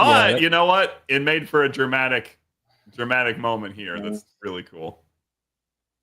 Dun, dun, dun, dun, dun. Yeah. Pulls him right out of it. But Batman is shocked to find out who is actually digging him out of that thing. There you go. Hi. He got down there awfully quick, didn't he? The hell do you think you were doing? He drops a Nightwing reference here. He does. Yeah. I need a name. Batboy, Nightwing. There's a comic reference for you. What's a good sidekick? How about it is accurate because Dick Grayson is Nightwing, so yeah. Yep. Which, by the way, our great friend of mine, Ian, that's his favorite character of all time is Nightwing. Hollis. He's a big Nightwing fan. He's got a lot of Nightwing comics, Nightwing shirts, Nightwing jacket, whatever. Basically, anything Nightwing, my friend probably owns. That's respectable. It is, isn't it? Because it's keeping it in the Bat family, Hollis. Mm-hmm. By the way, I heard Nightwing has some of the most successful, if not well-sold titles in the DC pantheon. So I may need to check out some Nightwing comics. The ones from the 90s are fun. Mm-hmm. And who did the run on those? Do you remember the writer who put those? I don't. I'm sorry. Okay. I just remember them being fun. It's okay. I can always visit our LCS, right? Local comic shops, and ask the kind people who work there. Which, by the way, if anyone gets a chance to do so, being at Father's Day weekend and all, take your father to a comic book shop, or in the words of Parks and Rec, treat yourself. Go to a local comic shop, get yourself some comics, right, Hollis? That helps. Support local business. Well, supporting local businesses is important, so yes. Go to her. There's Alfred giving relationship advice. Tell you how you feel. She wants Batman, not Bruce Wayne. Why not let the lady decide? Oh my goodness. How you doing, babe? You good? Okay, just check. I'm sorry, producers. I know we're mentioning Nicole Kidman's one too many times, and you're probably sick and tired of hearing us jabber about it. No, totally fine. Okay. Because I was just gonna say, I mean, the '90s had a lot of beautiful actresses taking on some big parts. You know what I mean? It just seemed to happen a lot.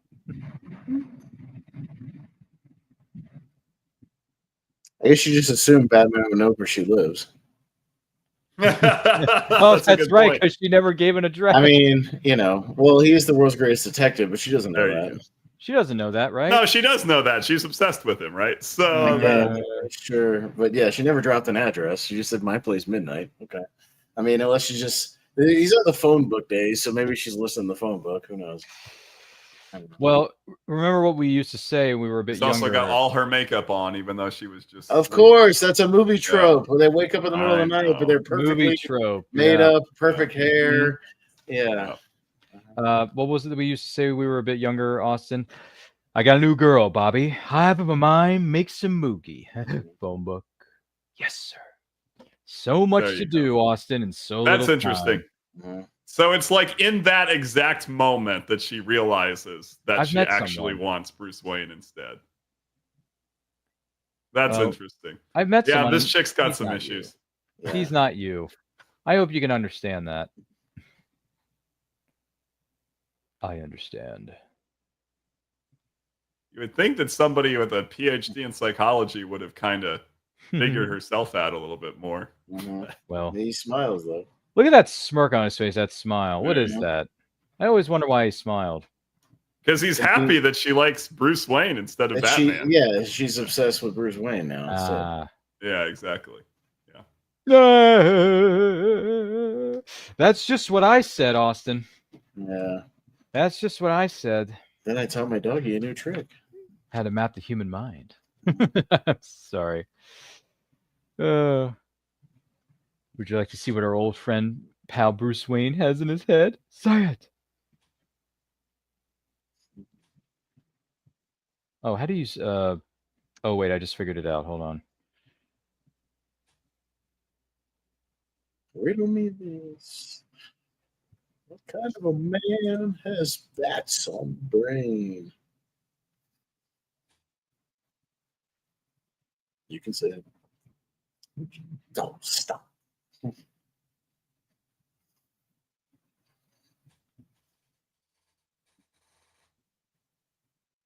And as soon as he gets the girl, that's it. Yeah, Retirement. I got a girl now, so I'm going to retire. Okay. Don't worry about the fact that there's still 2 homicidal maniacs on the Yeah, loose. there's 2 guys who just had this crazy party, and obviously there's this island with crazy shit going on, and Gotham is under siege and under hypnosis by this new company, and there's something fishy going on, but I'm going to quit. All right. Really? My dad told me that every man goes his own way. Well, my way goes to Two-Face. See, there's some good morality stuff in here. And there's this Arkham Asylum where people tend to break out of it every movie, and go on a rampage. No, not in this movie series. They're dead at the end. I mean, that's a little bit different in the film version. Off all the villains, yeah.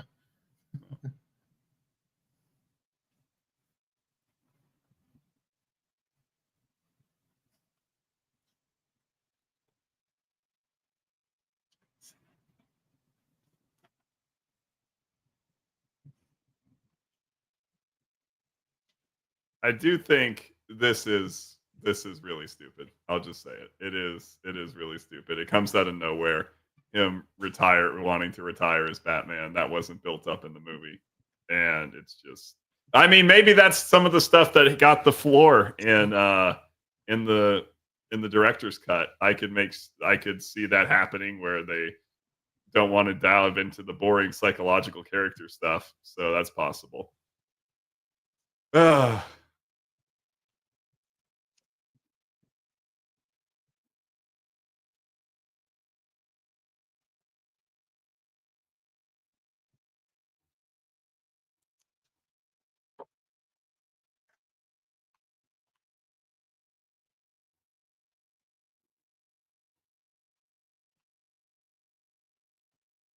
Yeah, so he decides to reveal his whole truth and identity and everything else to Chase after only knowing her for a little while. Dick Grayson decides to run away again. Mm-hmm. Yeah. Only this time he's taking his own motorcycle. He's not taking you can't ever just say I'm Batman ever. Just like the first movie. Yeah, just like the first one. He's like, Vicky, what I'm trying to tell you is, and then the doorbell rings. I'll be right back. See, this you can watch this movie at Halloween. It's Halloween. It's a Halloween movie. That's right. Yeah. So in October, maybe the 3 of us will come back here and revisit this. No, we won't. We won't put the 2 of you guys through the ringer again another 2 hours. This is the scene I always fast forwarded as a kid because it was boring. Oh, the dialogue between him and Chase. It was just like the same old like, I'm trying to tell you I'm Batman, but I can't tell you I'm Batman, and this flashback takes forever. I'm Batman. Don't eat too much tonight, or you'll be so-and-so in your beds. Yeah, we went. Once again, no security. There's no security, Hollis. No security. They can just walk right just on up. Roll up in a 1940s armored car and just, unload all the bad guys. Yeah. Armored. Oh, that is a 1940s armored car. I didn't even know that. That's a fun fact. You sure know your cars, Austin. Seriously, you're knowledgeable about your motor vehicles, man. You know your history. It's very good. I mean, you're pulling a Biff Tannen here where you know all your history, Austin. You see what I'm saying? Happy Halloween. Happy Halloween.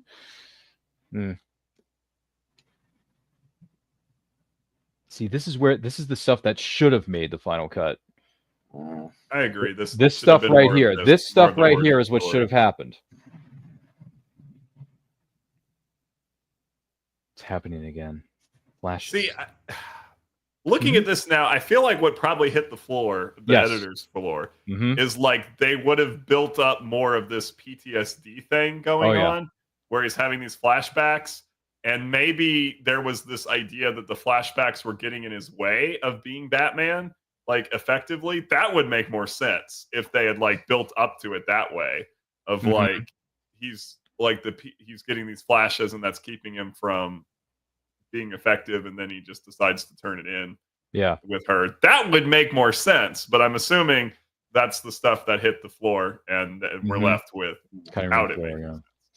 Hey, look, it's his dad's book, The Red Journal. Yeah. He wrote in it every single day, every day, but he never wrote in it again after he died. Yeah. I mean, that's good character stuff there. It is. I mean, that's got the emotional beats that you need for a Batman origin story. And again, like the cinematography, him crying in the rain, all this stuff. And then he falls through. And breaks his legs, I'm assuming. Does he break his legs here in this scene? He should have. Look at that fall. Woo. Yeah. He should have popped the knee or something. Nope. Totally fine. There's a cave. Oh, and this has been known for a while now, but here's a fun fact about Val Kilmer. When he got the news that he got the part as Batman, he was standing in a cave full of bats. That's cool. That's when he got the call, Hollis. That's when he got the call that he's going to be the new Batman. Yeah, that's how he found out. And when he found out he was in a cave full of bats, I'm like, hey, it was destiny, right? It would change my life forever. I would use its image to strike terror into the hearts of those who did evil. See, this is... But then again, Chris Nolan took this and ran with it in 2005. Exactly. So to really do a good, proper origin he story. took it and ran with it. So, which we'll be talking about next week here on Movie Watchalong, 20 years of Batman Begins. Directed by Chris Nolan, right? Starring Christian Bale and Gary Oldman and Michael Caine. You know. Hey, at least you were able to kiss this time without the smartwatch going off. Am I right, guys? You know, click, click, click. Anybody remember that? Because intense kissing is, of course, what you always want to do with someone who's having a PTSD-related flashback. Yeah. Isn't that right? It's a fantastic therapy technique. You didn't know that? Hey! Twick or tweet. And you couldn't tell. You couldn't tell, Alfred. You just couldn't tell. Oh, look at him. Watch him move the tray.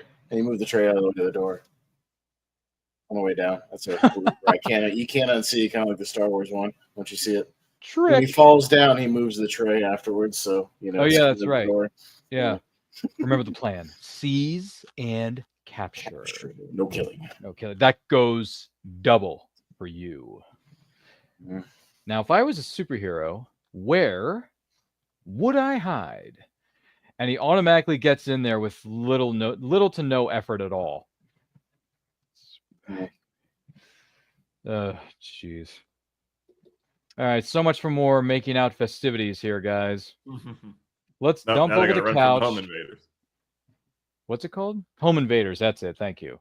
Yeah. Intruder alert. Intruder alert. Yeah, let's turn on all the lights. Show them the Batmobile. Let's bring up the Batmobile. Turn on the computers. Open the costumes. Open up the bat suits. Everything. And the computer. Look at the computer. The computer's going off. Hello. And there's your Batmobile. That's impressive. That's a great thing to say in anything. Now that's impressive. I mean, when we heard the news about a week or so ago that Hollis was going to be guest starring on this episode of Movie Watchalong, I had to tell him, now that's impressive, Hollis, that you're going to be joining us for not one, but two watch-alongs in the span of 2 weeks. So that's right. It's always risky. Introduce a tamed animal into the wild. Isn't that right? Boing. Makes those, what is it called? Bouncy noises. Boing, boing. Isn't that what Harley Quinn says in the Batman Superman movie? She says, boing, boing. Yeah, doing it on the pogo stick. Hey, what's her name? What's the girl from the movie we all like? You and I like, Austin. Hey, Mindy, what's the count? 640. By the way, I wonder what the count actually was before she had to be taken off the pogo stick when Val rescued her. Do you remember that? Yeah, I don't know what the count was at that point. But I kind of wonder what the count was before she had to be taken off of it. You know what I mean? I don't know. Maybe there's a deleted scene that explains that, or maybe not. Probably not. But if anyone knows about Tremors and what the actual count was, just let us know. Because I've been rewatching Tremors the last 2 weeks because Austin. Of course you have, because it's the most rewatchable movie ever. Because I've come to the same conclusion that Austin has, which is it is probably the most, if not one of the most rewatchable films of all time. Yeah, it's 90 minutes. It's great.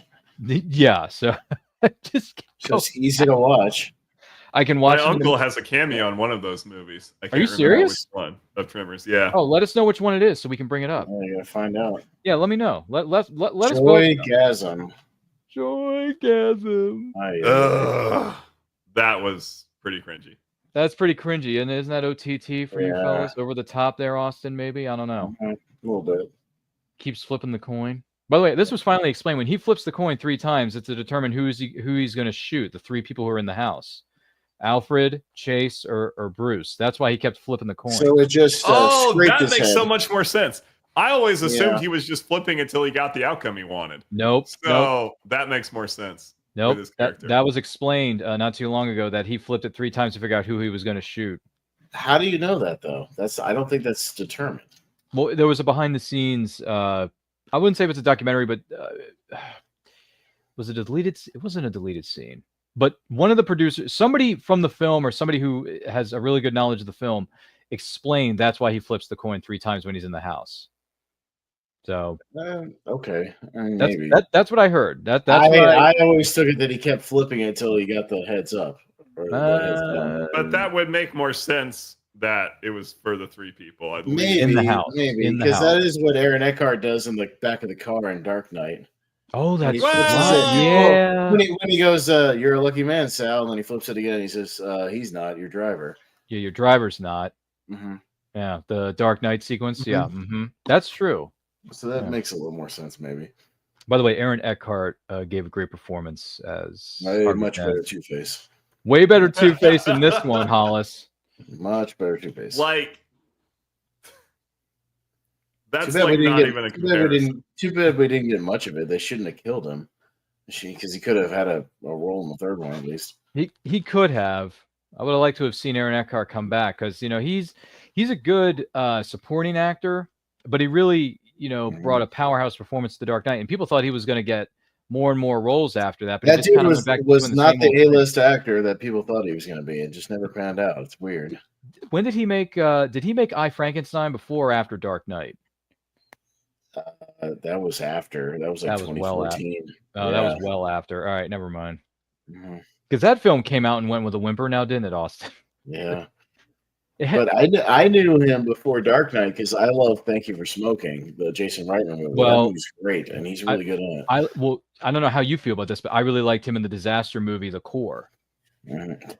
The Core, okay? Listen, I know I'm in the minority on this, but I really like that disaster movie, The Core. I think it's a really good movie. Mm. And Aaron Eckhart's the lead actor in that. So, it's an ensemble piece, but again, Gordon, you're really bad at your job. Where's that coming from? I don't know. Maybe the big green island in Gotham Harbor or whatever, where it's getting traced from. You're horrible at your job, Gordon. You are the worst cop. Holy cow! Where's that coming from? Over there, right there. Just looking where it's coming from. Maybe the big green blender in the sea out there.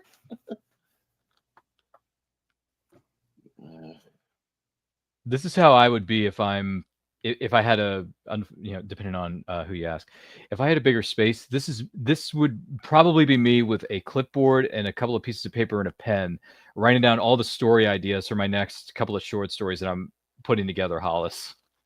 There you go. This is me walking around the house, jotting down ideas and brainstorming how I want the story to go or what I'm going to do with the characters that I'm in the process of writing. Which, by the way, I am still in the process of writing a treasure hunter story, so that's been fun. How about Mr. E? Mystery? But what's another name for mystery? This is very Adam West. Mr. E. Nigma. Edward Nigma. Sickly suicide was obviously a computer-generated forgery. What's up in a tree is very dangerous. A sparrow with a machine gun. What? That's in the movie. Are all the bat suits destroyed, Offwood? Oh, except the prototype with the sonar modifications, but you haven't even tested it yet. Tonight's a good night. Mm-hmm. Bat butt. Yeah, that was the only part of this suit up sequence I absolutely hated. That didn't need to be there at all. Yeah. But it's a great bat. I mean, I don't mind the bat suit though. Or by air. What do you suggest, Still Alfred? wanted it there. By sea or by air? Not both. I do dig his suit. His suit is cool though. Again, the suit's pretty cool. The suit they give him is really well done. Yeah. Dun dun dun dun dun dun dun dun. Who's your tailor? I took the liberty, sir. It's a good looking suit, man. They didn't play around with this. They took this movie well made very seriously. R. What's that stand for? Robin. Riddler and Two-Face can make a pretty lethal combination. Figured you could use a hand. 2 against 2 are better odds. I can't promise I won't kill Harvey. A man's got to go his own way. A friend taught me that. Not just a friend. Not just a friend, Hollis. Partner. A partner. Dun, dun. See, the score works. Yo, the score works. duo. The score works. The setup I do like that Robin's having some fun with his bat boat. He's having a good time. Woo-hoo! It's true. Ooh.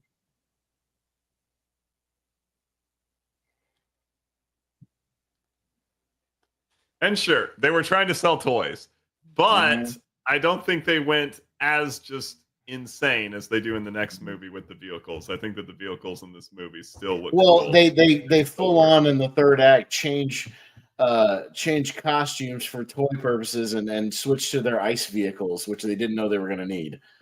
Yep, exactly. With a fan boat and a motorcycle and all that shit they have at the end of that movie. Hey, go, because we can't do anything because we're incompetent. We're Gotham PD. Exactly. Yep, exactly. you go handle it.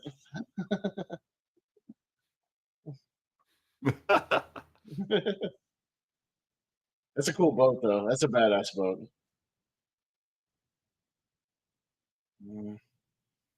Yeah, you didn't figure that out, Gordon. You see that giant blender in the sea? That's where all this shit's going. It's not that hard to figure out.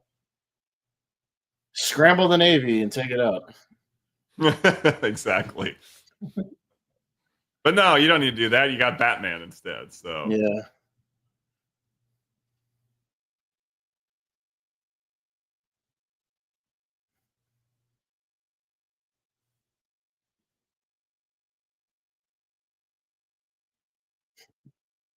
This is like Nukem, the board game in RoboCop. I like this game. Oh, hello. And there goes the Batboat. Well, so much for that toy. It's there and it's gone. Same with the Batwing, man. The Batwing gets taken out pretty quick too. Yeah. So I don't know if you guys remember this. I'm dating myself a little bit, but when I was a kid, I had something from this movie. It was they took like the same base, and it was the Batmobile and the Batboat and the Batwing. You could like take off the wheels and put it into the bottom of the boat to make it work, or you could also just put wings on it to be the Batwing. It was so, maybe that was part of it too. Not needing to sell different toys, they could just make them all one thing. So Edward Nygma also just has laser guns. I got him, man. I mean, yeah, the Batboat and the Batplane get taken out very easily. Get taken out. Well, I mean, the Batplane, unfortunately, in every movie gets taken out. Batman '89, and now this movie, BVS, it gets taken out all over the place. That's true. Oh, that's right, BVS. I forgot that it got a bit destroyed. It bites the dust every time. So does the Batmobile for the most part. Mm-hmm. Nope. Turns it into a bat sub, and then he gets ejected from it to rescue Robin just in the nick of time, and then he ropes these guys. Hey, Gordon, you want to make yourself useful? Go round up these guys, all right? Yeah, because they're hanging off. You want to actually do something? Yeah. Yeah, they're hanging off a buoy, I believe it's called. Yeah, yes, a buoy. There it is. Once again, this is the Batman Forever 30th Anniversary Watch Along. Do not forget to like and share this with your closest friends. If you're watching this live on the replay, hello there. If you have any thoughts about this or any other iteration of Batman, let us know in the comments, let us know in the chat. You can watch this movie along with us on physical media or streaming service and queue it up to the, what point are we at now? We're coming up on the 144, and he's going to drop the Batman 66 Holy Rusted Metal Batman. Yeah. Reference to the 60s show. Mm-hmm.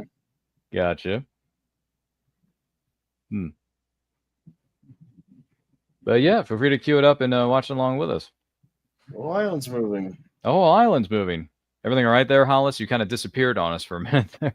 I know. I don't know why it did that, but It's being I'm finicky. The whole island's moving.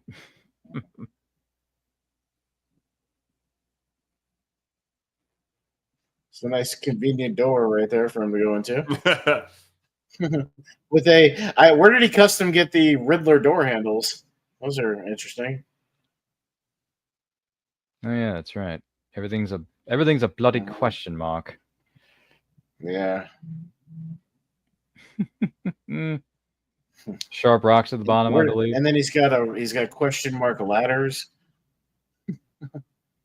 It's very on the nose, is this hideout, isn't it? Looking for us. Up, kicks the gun out of his hand. My brother.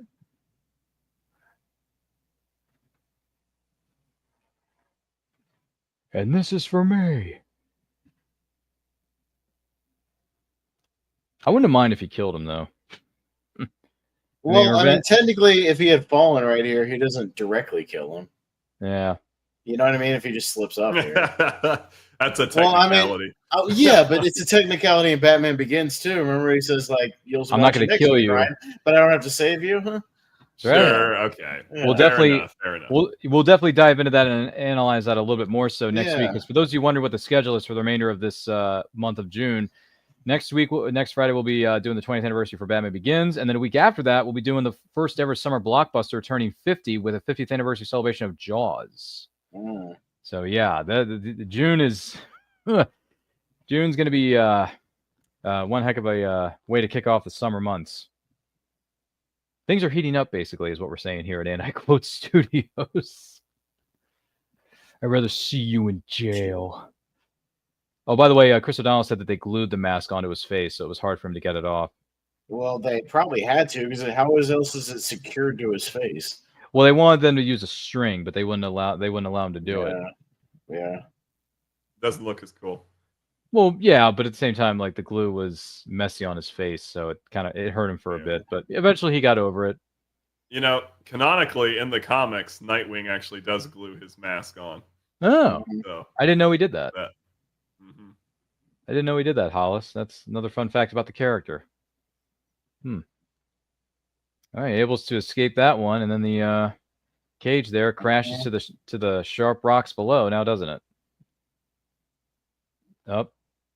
Is he going to get through that floor? Didn't it? Oh, the floorboard opens up. It just opens up nice and conveniently. Yeah.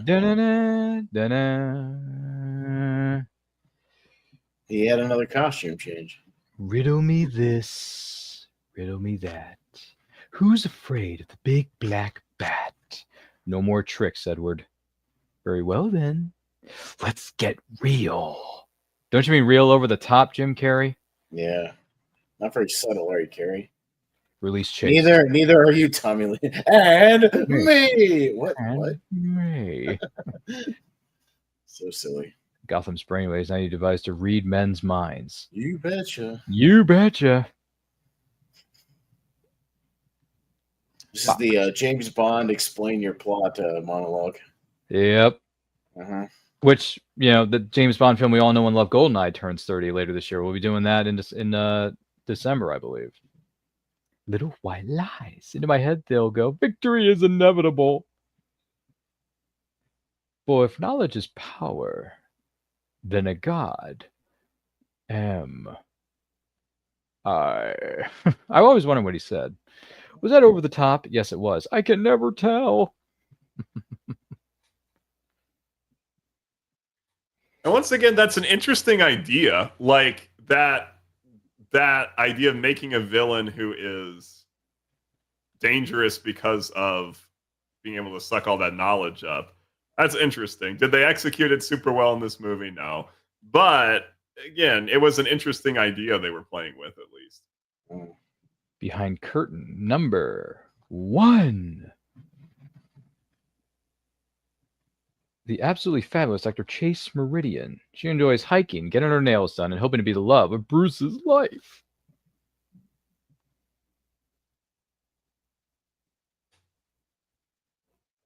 Batman's one only partner. And behind curtain number 2, Batman's one and only partner. They've used that joke a million times over. Uh-huh.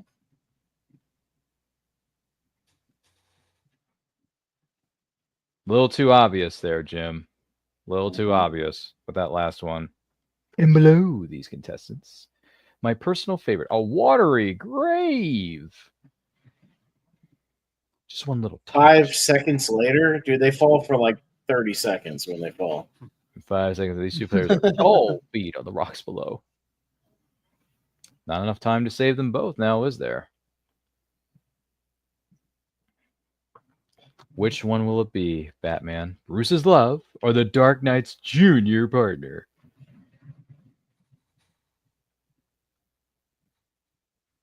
There is no way to... Which again relates to the theme of like the splitting up of the two identities, right? Bruce versus Batman. But once again, I'm really noticing with this watch through how there must have been more into that they just cut out of the movie. Yeah. I have a riddle for you. Really? Comes up in the climax, but it doesn't seem that unified with the rest of it. I see without seeing. To me, darkness is as clear as daylight. What am I? Please. Blind as a bat. You're as blind as a bat. Exactly. Ah, he's got a targeting computer on his cow. Isn't that nice? Boom! Throws it into the center of the room. Gee, I wonder why. Did he need a targeting computer to do that? It seemed like a pretty big target. It's right there. Yeah. No, that's that. Once again, this is his bat toy. Bat gadgets doing some of the heavy lifting here, Hollis. I agree. The knowledge is. It looks like the de-evolving machine in Super Mario Brothers. Yes, there it is. I was wondering if someone was going to make a reference to that or not, but you did, Austin, because you and I, we grew up watching that movie countless times on VHS. Not knowing how terrible it really was until we got older, isn't it? Yeah. 1 1000, 2 1000, 3 1000, 4 1000, 5 1000. He keeps they keep falling, man. Yeah, I know. 5 seconds later. It's a lot more than 5 seconds, gentlemen. Mm-hmm. Oh, but he gets his batarang. Chase Meridian's been saved with one of the bat hooks there. And now all he's got to do is figure out a way to get Dick Grayson out of harm's way. Or more so, Robin out of harm's way. Oh, there it is. There it is. Earlier on in the movie, Robin saves him, and now it's time for Batman to save Robin. Mm-hmm. In the exact same way, right? Of him hanging on to him while they're... Yep. Everything comes... Everything, to a certain extent, this movie does come full circle, gentlemen. Yeah, thanks.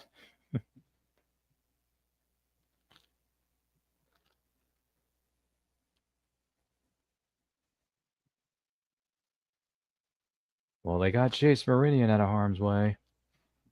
Oh, wait a minute. Two-Face isn't dead yet. No more riddles, no more curtains. 1 and 2, just plain curtains.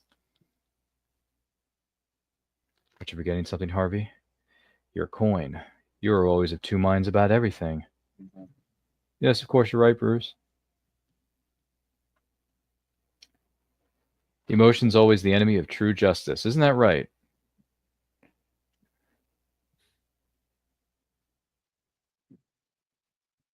Yeah, why don't you save him, Batman? Well, because again, in this version, Batman doesn't save everybody. He doesn't give a shit. I don't think he cares. I don't think he cares at this point because he's been trying to kill him so many times. See, but he's alive because the coin landed up, just like in Dark Knight. He's alive. He's dead. Just like in Dark Knight, the coin landed up, just like in Dark Knight. Just like in Dark Knight, yeah. See, this movie did it first. Oh, this movie did it for did come out 10 years earlier, so yeah, you're right. Oh boy, Enigma's in bad shape, fellas. He got his face stretched. Look at that.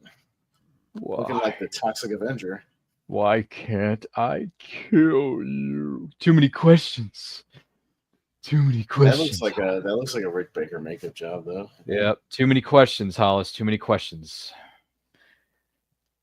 I had to say them both. Up. See, I'm both Bruce Wayne and Batman. Not because I have to be. No, because I choose to be.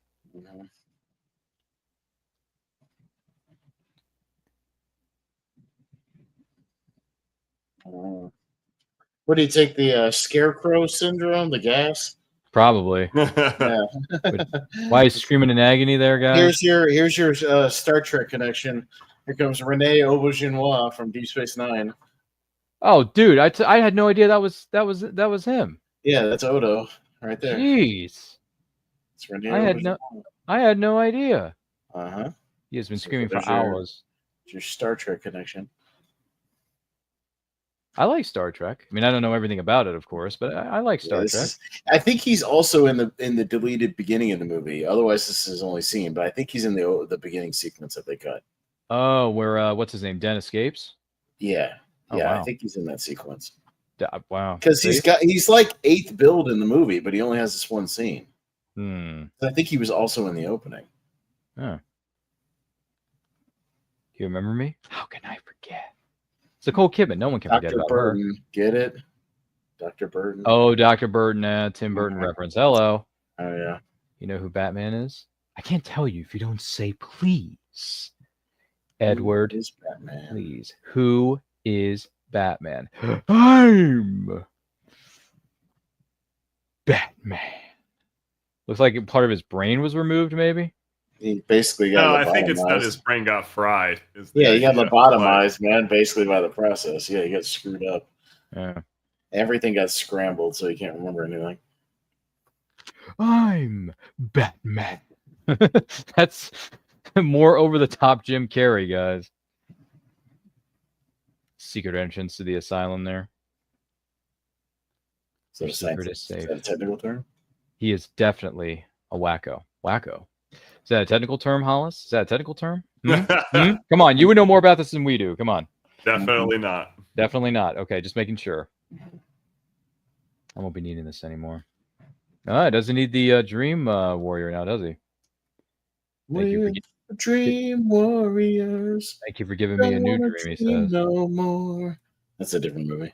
It is, but it's a good one too. It's one of the better of the sequels, if I imagine. Yeah. When did that was 87, wasn't it? 87. Darn it. We got to wait 2 more years to celebrate that. Directed by Chuck Russell, who also directed The Blob and directed Jim Carrey in The Mask. Chuck Russell. Oh, that's right. Wow. I guess in 2 years we're going to be sitting here celebrating 40 years. This is a great ending, by the way. And a cool shot to leave the That's a great way to end the movie. And cue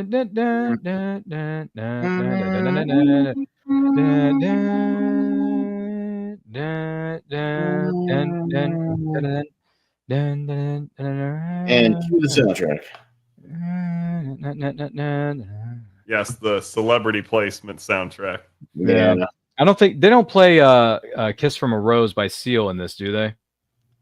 They play it later in the soundtrack. I think in the back half of the credits. I think Touché. That was more just like a music video they did with the movie. It's not really in the movie.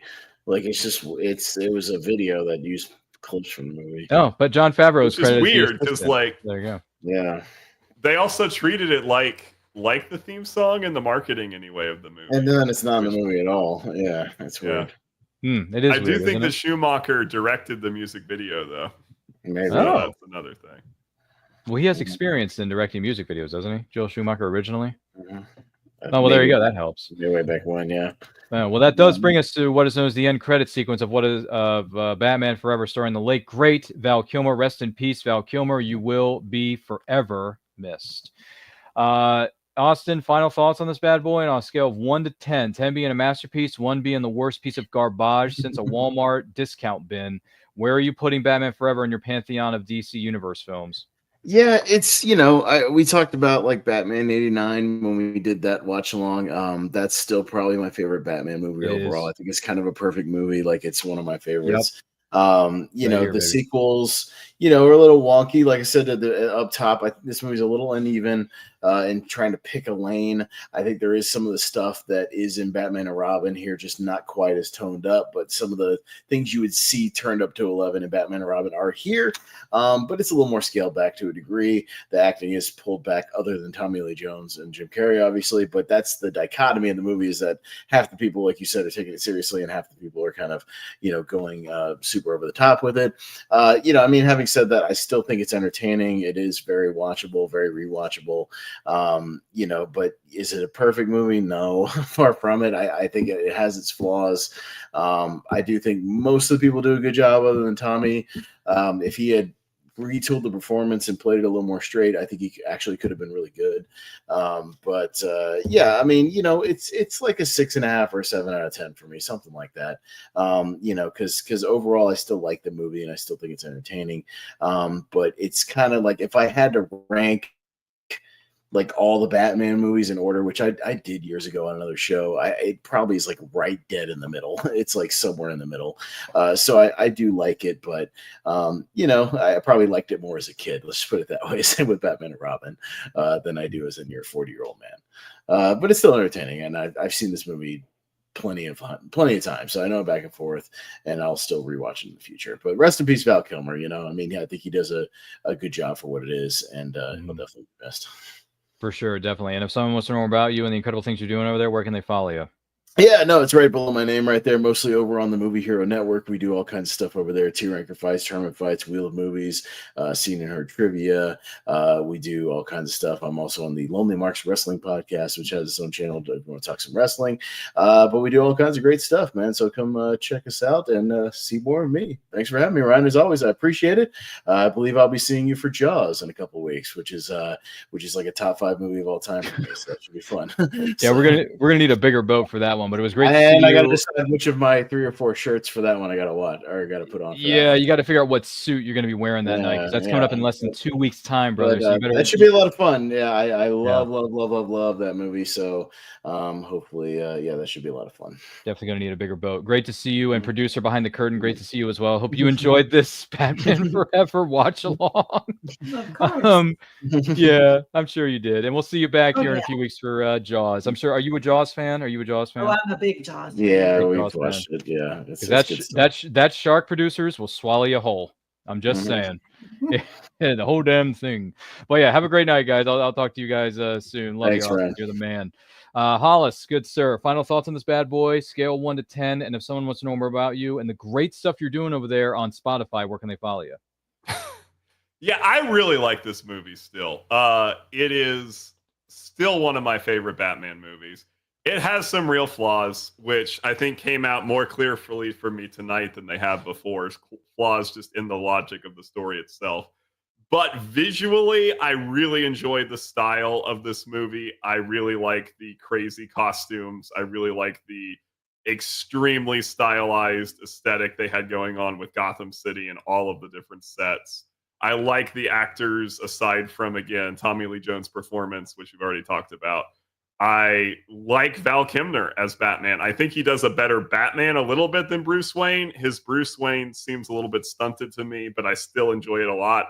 I enjoy that this movie is actually like exploring themes and ethical themes that are interesting. I like that it tried, even though a lot of it got on the cutting room floor, to explore the origin story of Batman and the backstory, the psychology.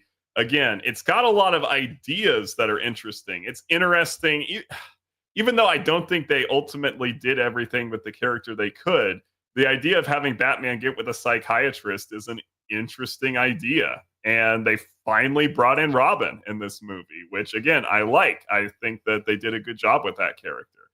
So the other thing about it is that I do think it actually is trying to synthesize things that are really hard to synthesize. It's hard to bring Adam West to Tim Burton, which I think is what they were trying to do with this movie. They were trying to get the best of both worlds and put them together. And that's hard to do because those tones are just so different. But this movie, I think, tried harder than any other Batman film to try to get not just one version of Batman, but try to synthesize all the major versions of Batman into one. So I give it props for even trying to do that. In terms of like 0 to 10, I'd probably give it a 7.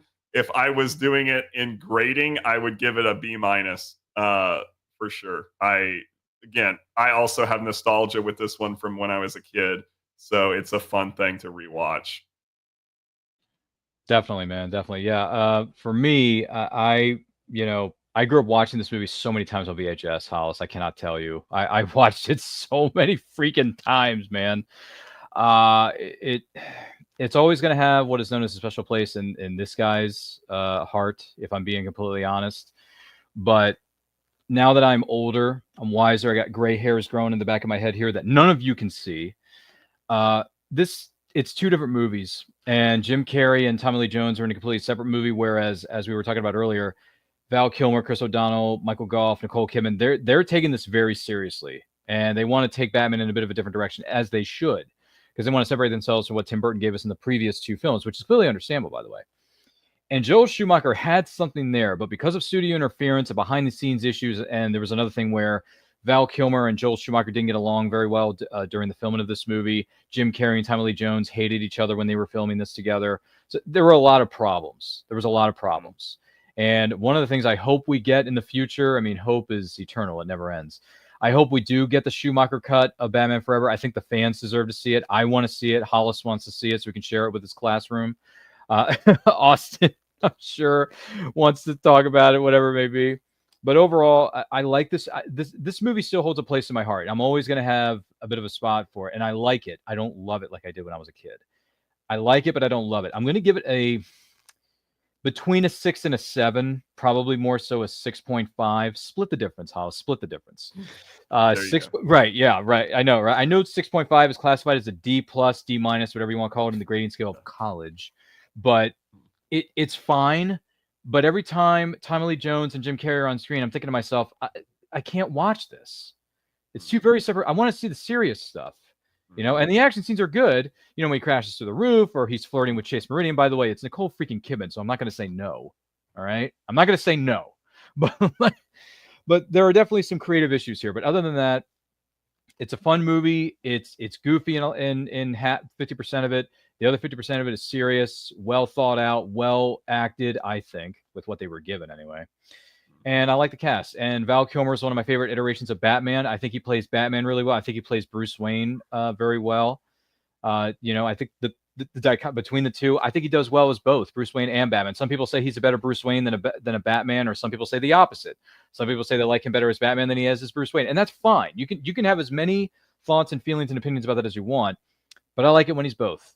Doesn't bother me one bit. I think he does a good job with what he is given, because Val Kilmer's a very serious actor. He took his craft very seriously. So those are my 2 cents. As far as where it would rank in the pantheon of, iterations of Batman, Hollis, I mean, kind of like Austin, it would be in my top 10, but it wouldn't be, I don't even think it would be in the top 5. It might be, in the words of Bob Uecker, just a bit outside. So it might be just a bit outside of the top 5. Maybe somewhere in the top 7 or 8, maybe top 6, 7, whatever it is. But if you have thoughts on it, comment below. We'd love to hear from you. That is going to do it for this episode of Movie Watch Along. Thank you so much for being a part of this, Hollis. Thank you so much for being a part of this. You're an academic. You're a scholar. You're smarter than any person in the room. But if someone wants to know more about you, I know I'm giving him a little too much credit here, guys. But I don't think that one was true. Okay, but, hey, man, I'm just listen. The people call me the hype man for a reason, Hollis. This is why I do this. I appreciate it. I do. This is why I do this for you, man. Because you're one of my good friends. So if someone wants to know more about you or check out your podcast, some of the things you got going on, where can they follow you?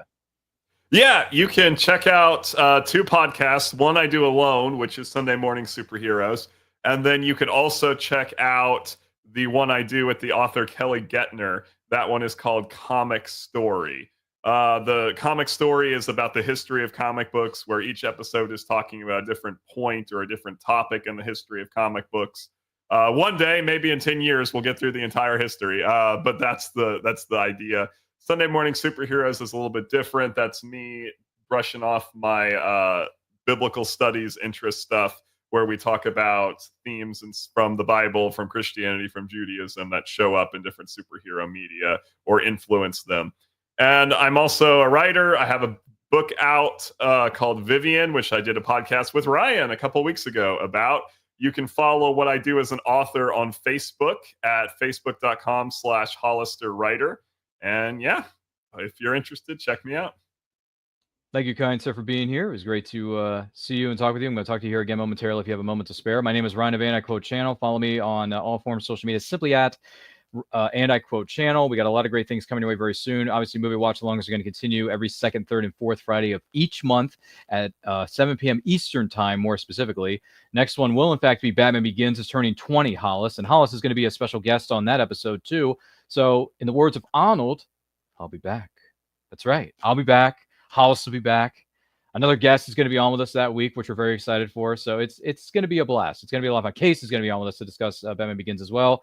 And then the week after that, to round out the month of June, we're celebrating 50 years of Jaws. Jaws turns 50. It's insane, but it's going to be a lot of fun. So if you're into movies or you want to hear us talk to some of the best creators from around the world, And I Quote is on Saturdays at 12 p.m. Eastern Time.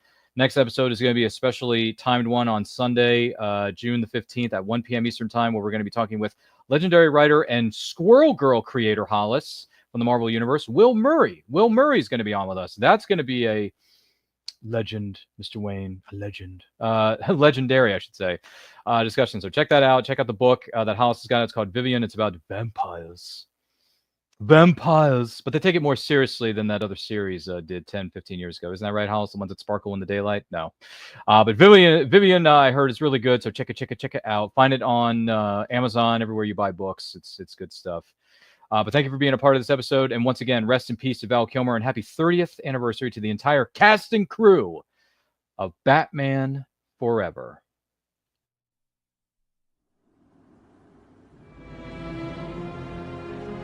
Riddle me this, riddle me that. Who's afraid of the big black bat?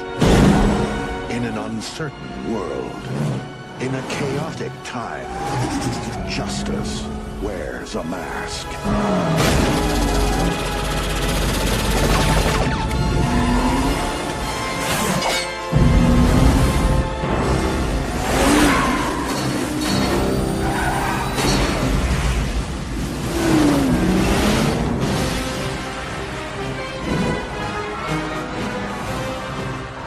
Was good. His was better. Love is a game. What is it about the wrong kind of man? It's the car, right? Chicks love the car. Power is a machine. Now you've devised a way to read men's minds. By the way, I've seen your mind, freak. And revenge is a trap. You're a devious. Riddler and Two-Face can make a pretty lethal combination. Train me, let me be your partner. Who's your tailor? But first, let's meet our contestants. Going down. If the bat wants to play, we'll play. Was that over the top? Don't work too late.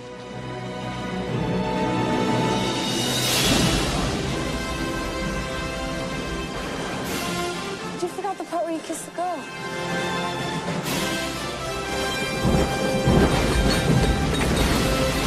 The real game begins.